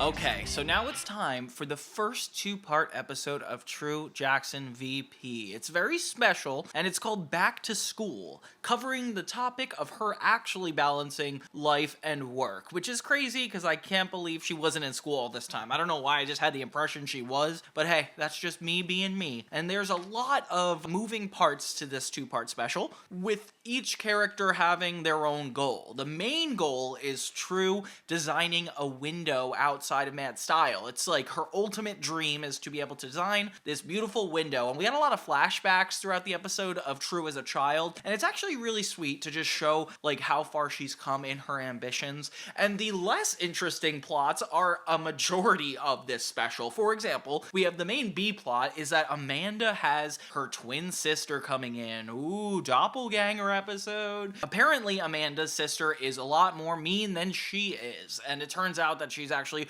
really nice and sweet on the outside, but we'll get into the rest later. And as Lulu, True, and Ryan are getting ready for their new year of school, things are about to be switched up a lot. This whole window gig is a really rough timing issue, and Max Madigan warns True, like, is it going to be hard to be doing both of these at the same time? And True assures her that yeah, it is. And this is kind of what I thought the pilot episode was going to be, or even the second one, but hey, at least we got all the business stuff out of the way. Ryan is trying to impress this girl named Kelsey that he's had a crush on his whole life, and he's pretty determined to think that she will like him if he can learn how to do a backflip. So that's his whole process this episode, which kind of seems nonsense, but you know, it is nonsense. So True, Ryan, and Lulu are all in the same homeroom, and it's nice to see them in class outside of Mad Style. I don't know why, it's like hard to picture these guys as like being friends in the school environment. It does hit it off pretty well. Lulu announces her relationship to the class, which is so funny, like having Mikey J stand up just so they know. And the teacher is not having it. It turns out this school year is actually going to be a lot harder than any of them thought. True can't even go to one of her meetings because she gets detention on the first day. Ryan actually pulls off his backflip, but nobody notices, which is actually so funny. I was not expecting that at all. Then finally, we get True's dad brought into the picture, and this is funny because she always references her dad, like how her mom keeps calling him Larry, and obviously that's his name, but like, I don't know, he's referenced a lot, so this is kind of funny. My parents went to Africa for their honeymoon. I don't think they had a good time, though. My dad got all worked up because the flight attendant only gave them one bag of nuts. I mean, he still talks about it. My mom's like, let it go, Larry! My dad hates magicians. One time, this magician pulled a cord out of his ear, and he didn't sleep for a month. My mom was like, it's a trick, Larry! Go to sleep! One time, I led my family on a hike, and my dad got so lost, my mom was all, shoot the flare, Larry! I'm so glad my dad wasn't here. One time we threw him a surprise birthday party. He got so freaked out, he punched my Uncle Reggie in the nose. We were all surprised, and he was like, boom. My dad may not have much, but he's the best. Yeah, I think we already established that. I'm not interested. It's not like Uncle Earl from Hannah Montana where it's like comes every now and then, but he comes because he's relevant to the plot. He's pretty mad because apparently no Jackson has ever gotten detention before, so True is in big trouble, and she's basically told that she might not be able to keep this job because he needs her in school, and that's actually a pretty reasonable attempt. Like, school is very important, especially up until you're 18, so the fact that this actually starts to be an issue for her is pretty relevant to our day and time. We also get a surprise guest, Mr. Madigan's old girlfriend. Yeah, he's about to get married, and this girl is welcoming back into the picture, so this is kind of dramatic. Because, you know, like, we don't really know how much restraint Mr. Madigan has, so throughout this special, we're really worried about how committed he is. So True gets detention yet another time, only for Larry to come on back and say that this is the last straw. And True tries to bargain with him, like tries to stay at the job, and manages to convince him that if she gets an A+ on her test, that she's gonna keep her job because she'll have the work and life balance, which that's a fair bet. Let's see if it works out. Meanwhile, Mikey J is in the gifted program, so Lulu is worried that she's going to lose him to other girls. And this is actually a really funny one because it doesn't go too far before we learn that the gifted program just means more homework. It doesn't necessarily mean that they're gonna spend more time together. So funny. And Ryan keeps losing opportunities for Kelsey to see him do the backflip, and that just becomes a recurring gag. And of course, Amanda's twin continuously comes in and out of the office at opposite times of Amanda. Mainly her and Oscar are the ones that share the banter, but we learn this woman's actually really nice. Like, how in the world is she related to Amanda? Meanwhile, Mr. Madigan's ex-wife keeps trying to reminisce about memories they had together in France, which is consistent with the fact he spent a lot of time there. And yeah, this is kind of scary because I also am worried about how enthralled Mr. Madigan could be, considering that when they talked about this in the past, he was like very heartbroken. So one by one, nice Amanda keeps giving a lot of people different advice and is really sweet about it, actually changing their lives. Like Lulu, we learn this woman's real intentions when she shows her true colors to True and is like, yeah, once I get to Mr. Madigan, Mad Style is essentially gonna be mine, and I'm gonna take over this whole place. So there's actually stakes rising for True to really get this window right. Yeah, it just seems like there's a lot of conflict firing on all cylinders, so I'm worried. True gets a really good feedback on her report and is worried if she's gonna get an actual A+. Apparently she's gonna get the results posted later that day. Meanwhile, Ryan gets found in a locker when he's trying to surprise Kelsey, and it's just a football player's locker, and he thinks it's hilarious. So that's a kind of a funny bit and a break from the whole thing. Meanwhile, Mr. Madigan approaches his ex, who was just injured by this whole display, and admits to her that there's no way they're ever gonna get back together because he didn't realize how mean she actually was. And that's kind of real. I feel like Mr. Madigan's really good at prioritizing stuff. It's nice to see that he wouldn't let her run the company. So that's a nice resolution to that one. Ryan's problems are solved when he learns that Kelsey actually knew his name this entire time, so maybe he does have a crush on her, which is cute. That's like a nice little win for Ryan. Meanwhile, True doesn't actually get an A+. She gets an A-. And of course, like, the other guy is like just happy to have a C, so I don't know why True's not grateful. Later, we finally get the face-off with Amanda and her nice counterpart, quote-unquote, and we learn that she actually is not a nice person, despite giving everybody all these things. She's getting married to Amanda's ex, which is really disrespectful, and yeah, it does seem like Amanda was right this whole time, and I guess the moral of the story is you're not who you say you are all the time? I don't know, that's kind of a negative stereotype though. That's when True starts packing up her things and finally saying goodbye to Mad Style, which is the perfect reason to actually be worried for her in this episode. I definitely feel like she's doing such a good job at youth apparel that it would be so sad to see her lose all of this to just going to school. But hey, you know, it's more healthier to go to school. But luckily, Larry gets a change of heart when he sees his daughter's display finally out in the open, and it's gorgeous. It's awesome. True Jackson is truly talented, and she's able to get her job back, which is actually kind of convenient because Max was definitely put through the ringer of being told that she was gonna quit and then not quit, and it's nice that he's super accepting when she does like ask for her job back. Clearly he doesn't have to let that happen. It's just nice that everything works out in the end. True and her dad have a nice little heart-to-heart where he says he's truly proud of her,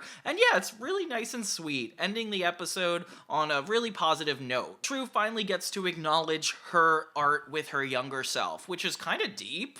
I really really like that they looked at this with like True's ambition and like really honed in on how much she cares about her job, how fulfilling it is to her creatively, and not letting go of her identity. And you know, it just has all the best parts of True Jackson VP consolidated into this like 40-minute special, which I don't remember ever seeing growing up. And seeing how important the episode is now, it's nice to know that they did such a good job. Everybody got their chance to shine in this special. Okay, now we have a special episode called Fashion Week, and right after that 2-part special, it's weird to say this episode's special, but it just kind of is, because it's about this fashion week. It's like a big event in the fashion industry, and it starts out with Mad Style not being one of the contenders. So yeah, Mr. Madigan's kind of upset about this, but True is the most positive. She's like, it doesn't matter, it's all about the designs, and we did great designs. So yeah, it's good that True has a positive outlook on this whole thing. A lot of the plot is Ryan with his hamster. Yeah, Ryan brings a hamster into the office, and it's no surprise, it gets out pretty quickly. So yeah, that's a whole issue that True doesn't really want to deal with, so Ryan's kind of doing it the whole episode. He actually loops in Jimmy on his problems, and they too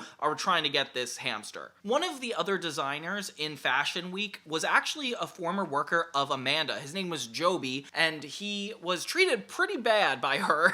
Yeah, like she definitely was rude to him, fired him just because she got coffee wrong. Like, it's so ridiculous, but it's like one of those things where you don't want to make bad impressions because it would come back to bite you in the butt, and it does for Amanda. Because True is like, we could get into this fashion show if you could just talk to Joby, but she's like, no, we can't do it. And it turns out that Amanda can't get her fashion into any of his shows anyway. Like, she's tried before. So True makes a plan to get one of her best dresses and sneak into Fashion Week. Yeah, so she gets dressed up as security guards with Lulu, which both of them are horrible looking security guards. I don't know how they're not arrested right then and there, but like, yeah, they sneak in anyway.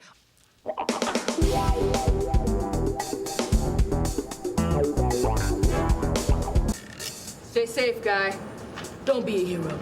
Only to learn that if they get caught, that they will never be allowed in Fashion Week ever. And let's just take a step back. So True said last episode that it was her dream to get in the window, and we even saw a younger version of her in there. And now in this episode, it's another dream she has. It's just like, just show us one of these dreams and have True accomplish them, because she's been put through the ringer. Like, she never gets what she wants if it's just only one dream at a time. It's like really not fair that her dream keeps shifting and she keeps having to not meet her own expectations. Like, you are the vice president of youth apparel. I wish that was just enough for her, because honestly, it needs to be. Mr. Madigan comes across Ryan's hamster when he plays his piano in his office, which, by the way, don't know why it was there in the first place. Mr. Madigan hires the boys to get this thing out of their office. Ryan is looking at the point of view from the hamster, which is really funny. It looks like this really weird webcam.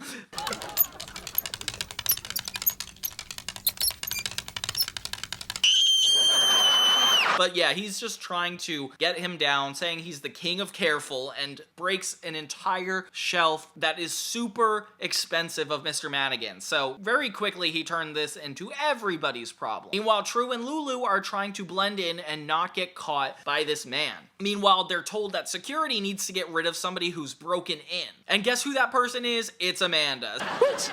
There's the gate crasher! So yeah, True and Lulu have to arrest Amanda, only to find out that all three of them are screwed. Yeah, so she meets Joby just in time to be escorted out. Now, this man is really not happy with her anyway, so when she shows him the dress, it's no surprise that he just says, get rid of her. And yeah, she makes a really bold move and walks onto the runway herself in her new dress, which this is going to get her arrested. Amanda and Lulu are in the rafters with all the lights, which is kind of crazy. Like, how did they get there? And just as True is about to get away with this, she's stopped by Joby one more time, and he gets dropped on the head and passes out, which is actually kind of sad. I feel like this man didn't do anything super wrong until he kicked True out, but hey, that's not really fair And I wish True just ended up coming clean and he like respected her for that, so it's like a good moral at the end. Like having him just get hit in the head and True walk around him is kind of disrespectful. I feel like True is a little bit better than that. So yeah, it was all around a big success, and Amanda and Lulu reveal how they got up the rafters, and it's actually so funny. True ends up inviting everybody out for yogurt, and Mr. Mannequin has bagpipes by the end of the episode. Yeah, they managed to catch the hamster, but Mr. Mannequin stole it and started to keep it as his own. So, okay, I guess by the end of the episode, everybody wins. Like, Mr. Mannequin gets a hamster and everybody gets to go out for yogurt. It's very sweet, very nice after that huge special episode.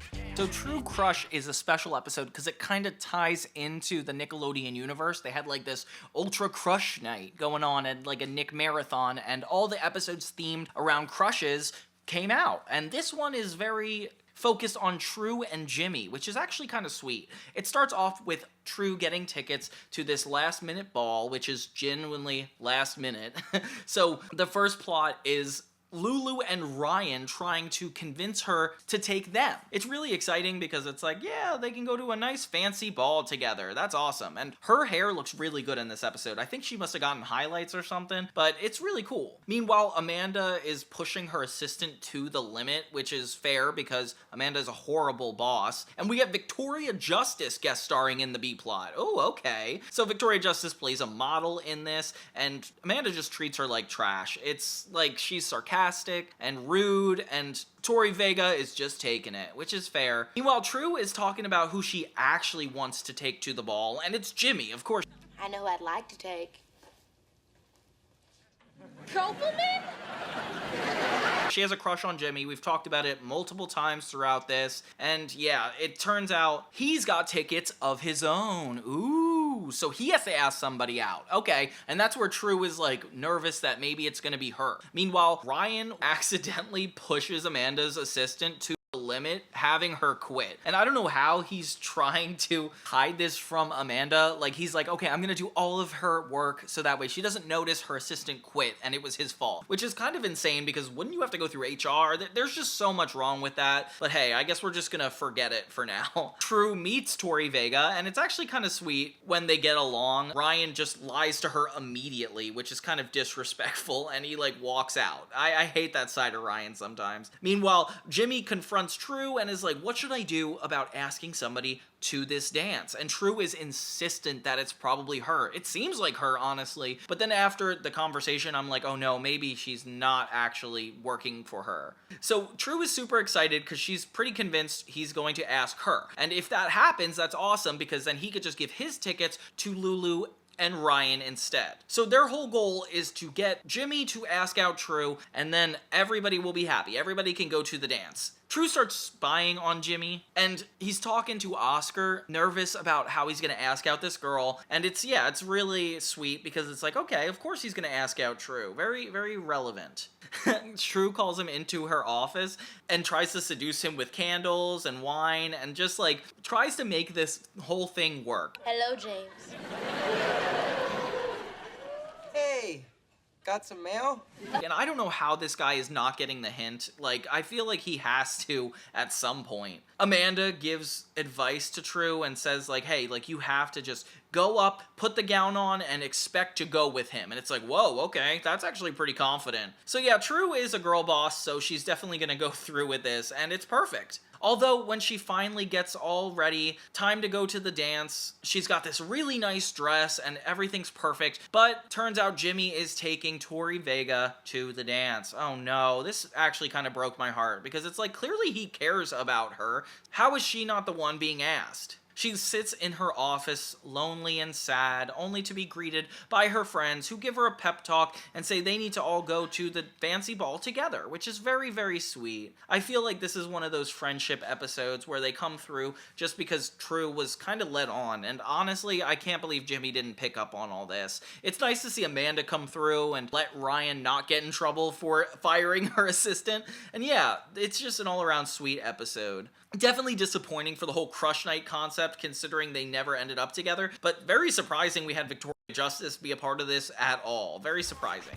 The next episode we have is 23, The Hot Shot, and this one's actually really crazy. I guess we have like another doppelganger type episode where Mr. Mannequin has a new intern coming into the office, and True is getting super excited because she's always very positive. It starts the episode with all awards that Mr. Mannequin gives away, and it's kind of cute that like True got so many, like the best smelling, the most efficient, the friendliest smile. Like there's a lot of awards to be given out, and that's a really fun thing to do in the workplace. I like to thank my mom, my dad, Ryan, Oscar, Lulu, Amanda, and of course you, Mr. Madigan. I'm the queen of the world! Of course, Amanda's kind of annoyed because she barely gets any kind of Mr. Madigan medal, and it's like, come on. Meanwhile, Ryan needs to pass history class and learn the entire school year's worth of history, just so he doesn't get in trouble. He has like this horrible nightmare where he shows up to school in his underwear, and it's so funny because it turns out not to be a dream, it just happened this morning. That's actually a really funny joke. When Mr. Madigan's intern arrives, it looks exactly like him and acts the exact same way, something that's really sus right off the bat. I guess you could say I just see something of myself in him.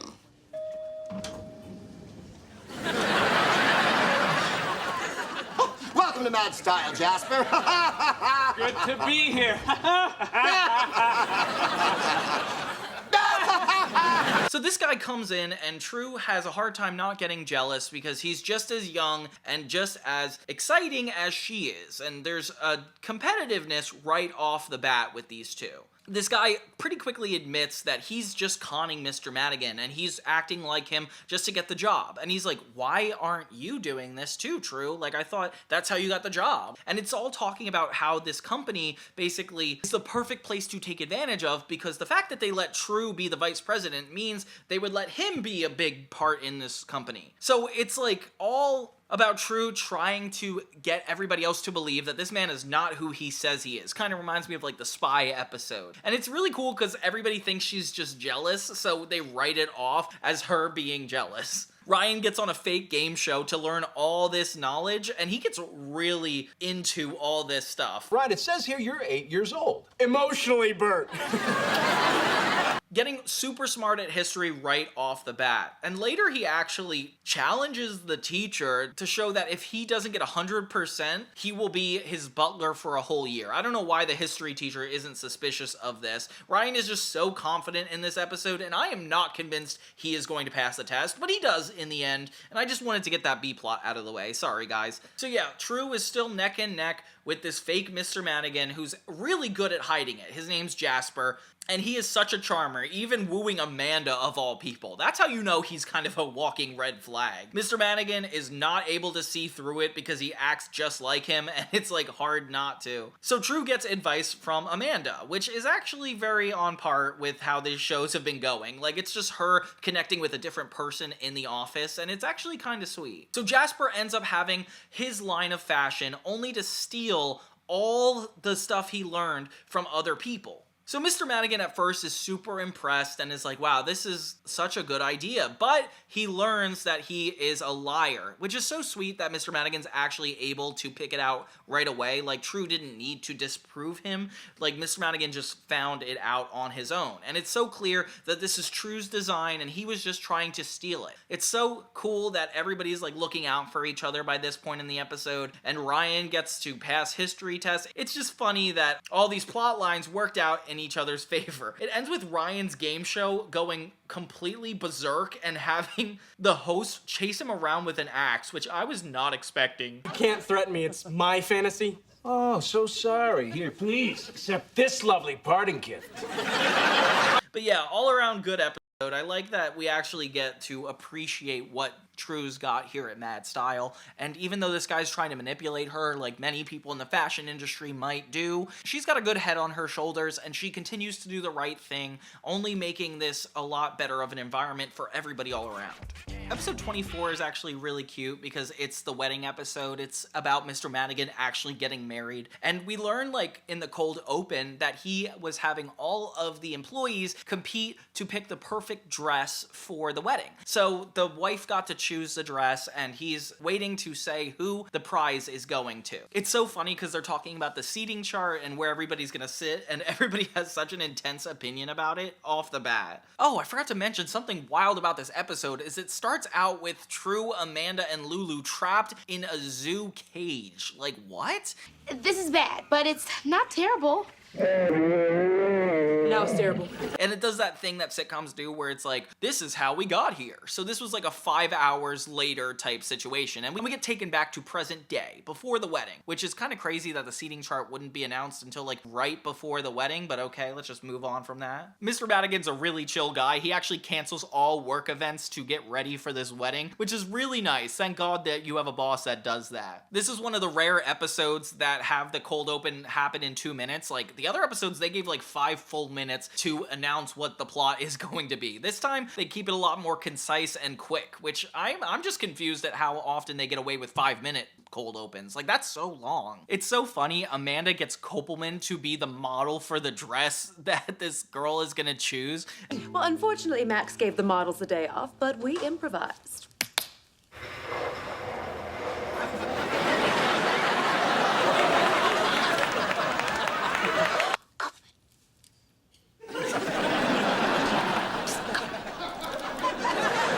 And of course she doesn't choose that dress. She chooses the one that Lulu's in, which is perfect. Of course, True just wins everything. I would be resentful too if I were Amanda. So things get more and more chaotic as the day rolls on, with Doris, Mr. Madigan's fiance, freaking out over the whole thing. You make me feel safe. Thank you. By the way, they ordered the wrong chair. What's happening?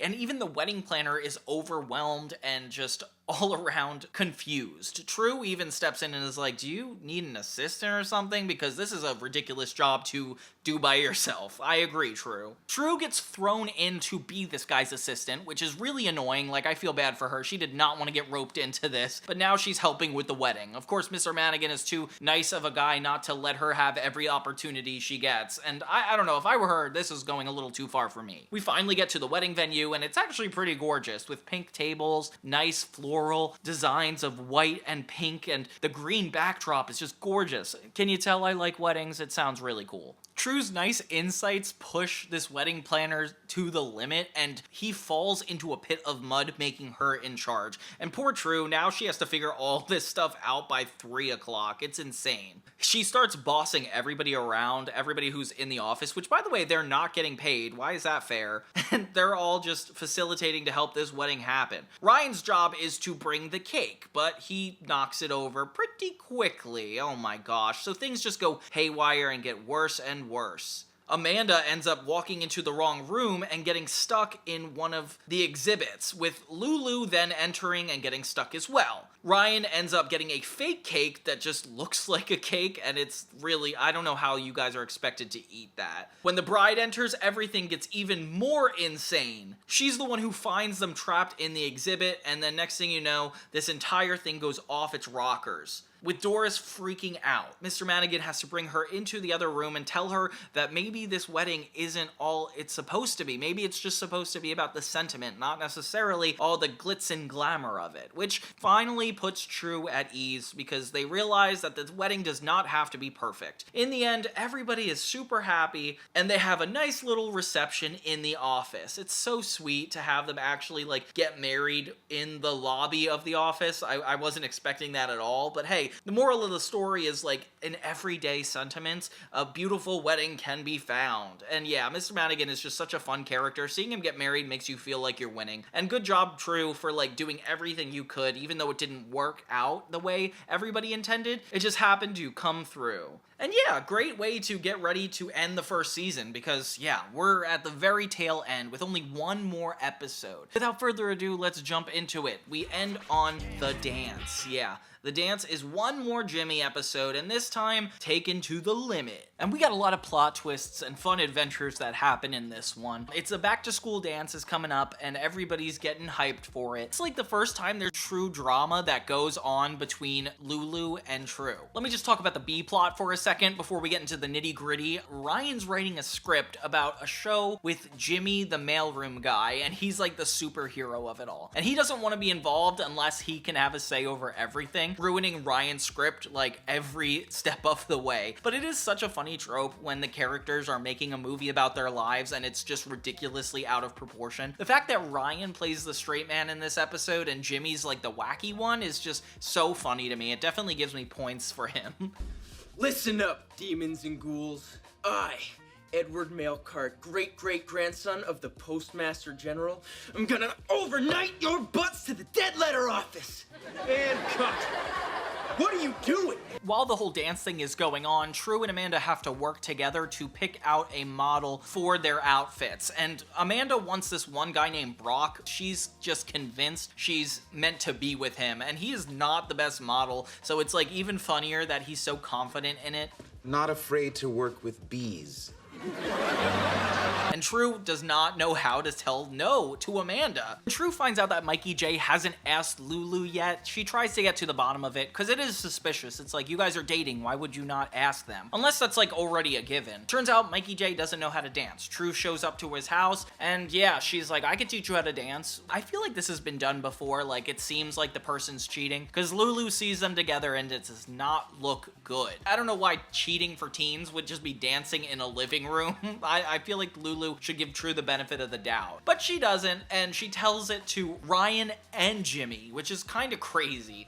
Ryan confronts True and she's like, oh my god, I didn't even realize Lulu thought that. And it's like, you guys have the gall to call out True when she is literally your boss and being the reason that they're even at Mad Style. Like, that's so crazy. So True ends up finally being able to tell Lulu what was really going on. We get to see Lulu's room, which is kind of nice. It's weird because it's like, you think they're not going to be friends for a little bit until you're like, oh wait, obviously they're going to clear this miscommunication up. But it's so sad to like see them apart for so long. Like, I don't know, that was just like hard to wrap my head around. Eventually, True gets the confidence to actually ask Jimmy out herself. Something she learned in the last episode, that maybe she was like right to be confident, but it was bad timing. It's really cute because every character gets a moment to be dancing on this stage, which is very sweet. It's like True and Jimmy, then Amanda and the model Brock, and that just kind of like barely gets resolved. And it's just nice to see everybody have their moment, and even Oscar gets involved in the end. Like, what is going on? It's nice to like break out of the norm and have these unstructured dance sequences. And then we actually get to acknowledge that Jimmy and True might be actually together.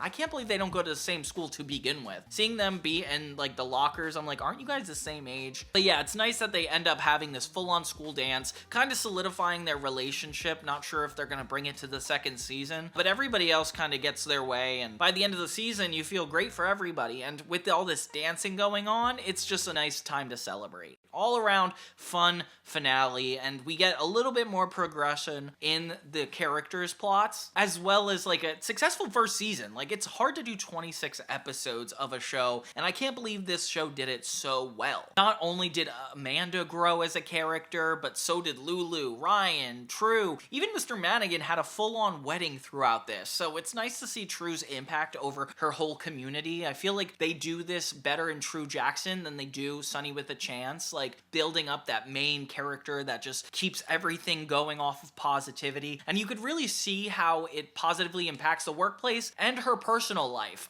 And oh my god, just seeing her get mixed up with her bosses at the party, it's just like the way business and personal life mix with this whole back to school era is just so well done, especially from a writing standpoint. I'm just so happy True Jackson had such a good first season, and I can't wait to get into the next episode. So until next time, everybody, thank you so much for watching Johnny 2000. For more 2000s content, TV, music, movies, and more, don't forget to subscribe and have a great day. If you're in town, you know what's going down. 'Cause I'm the new VP.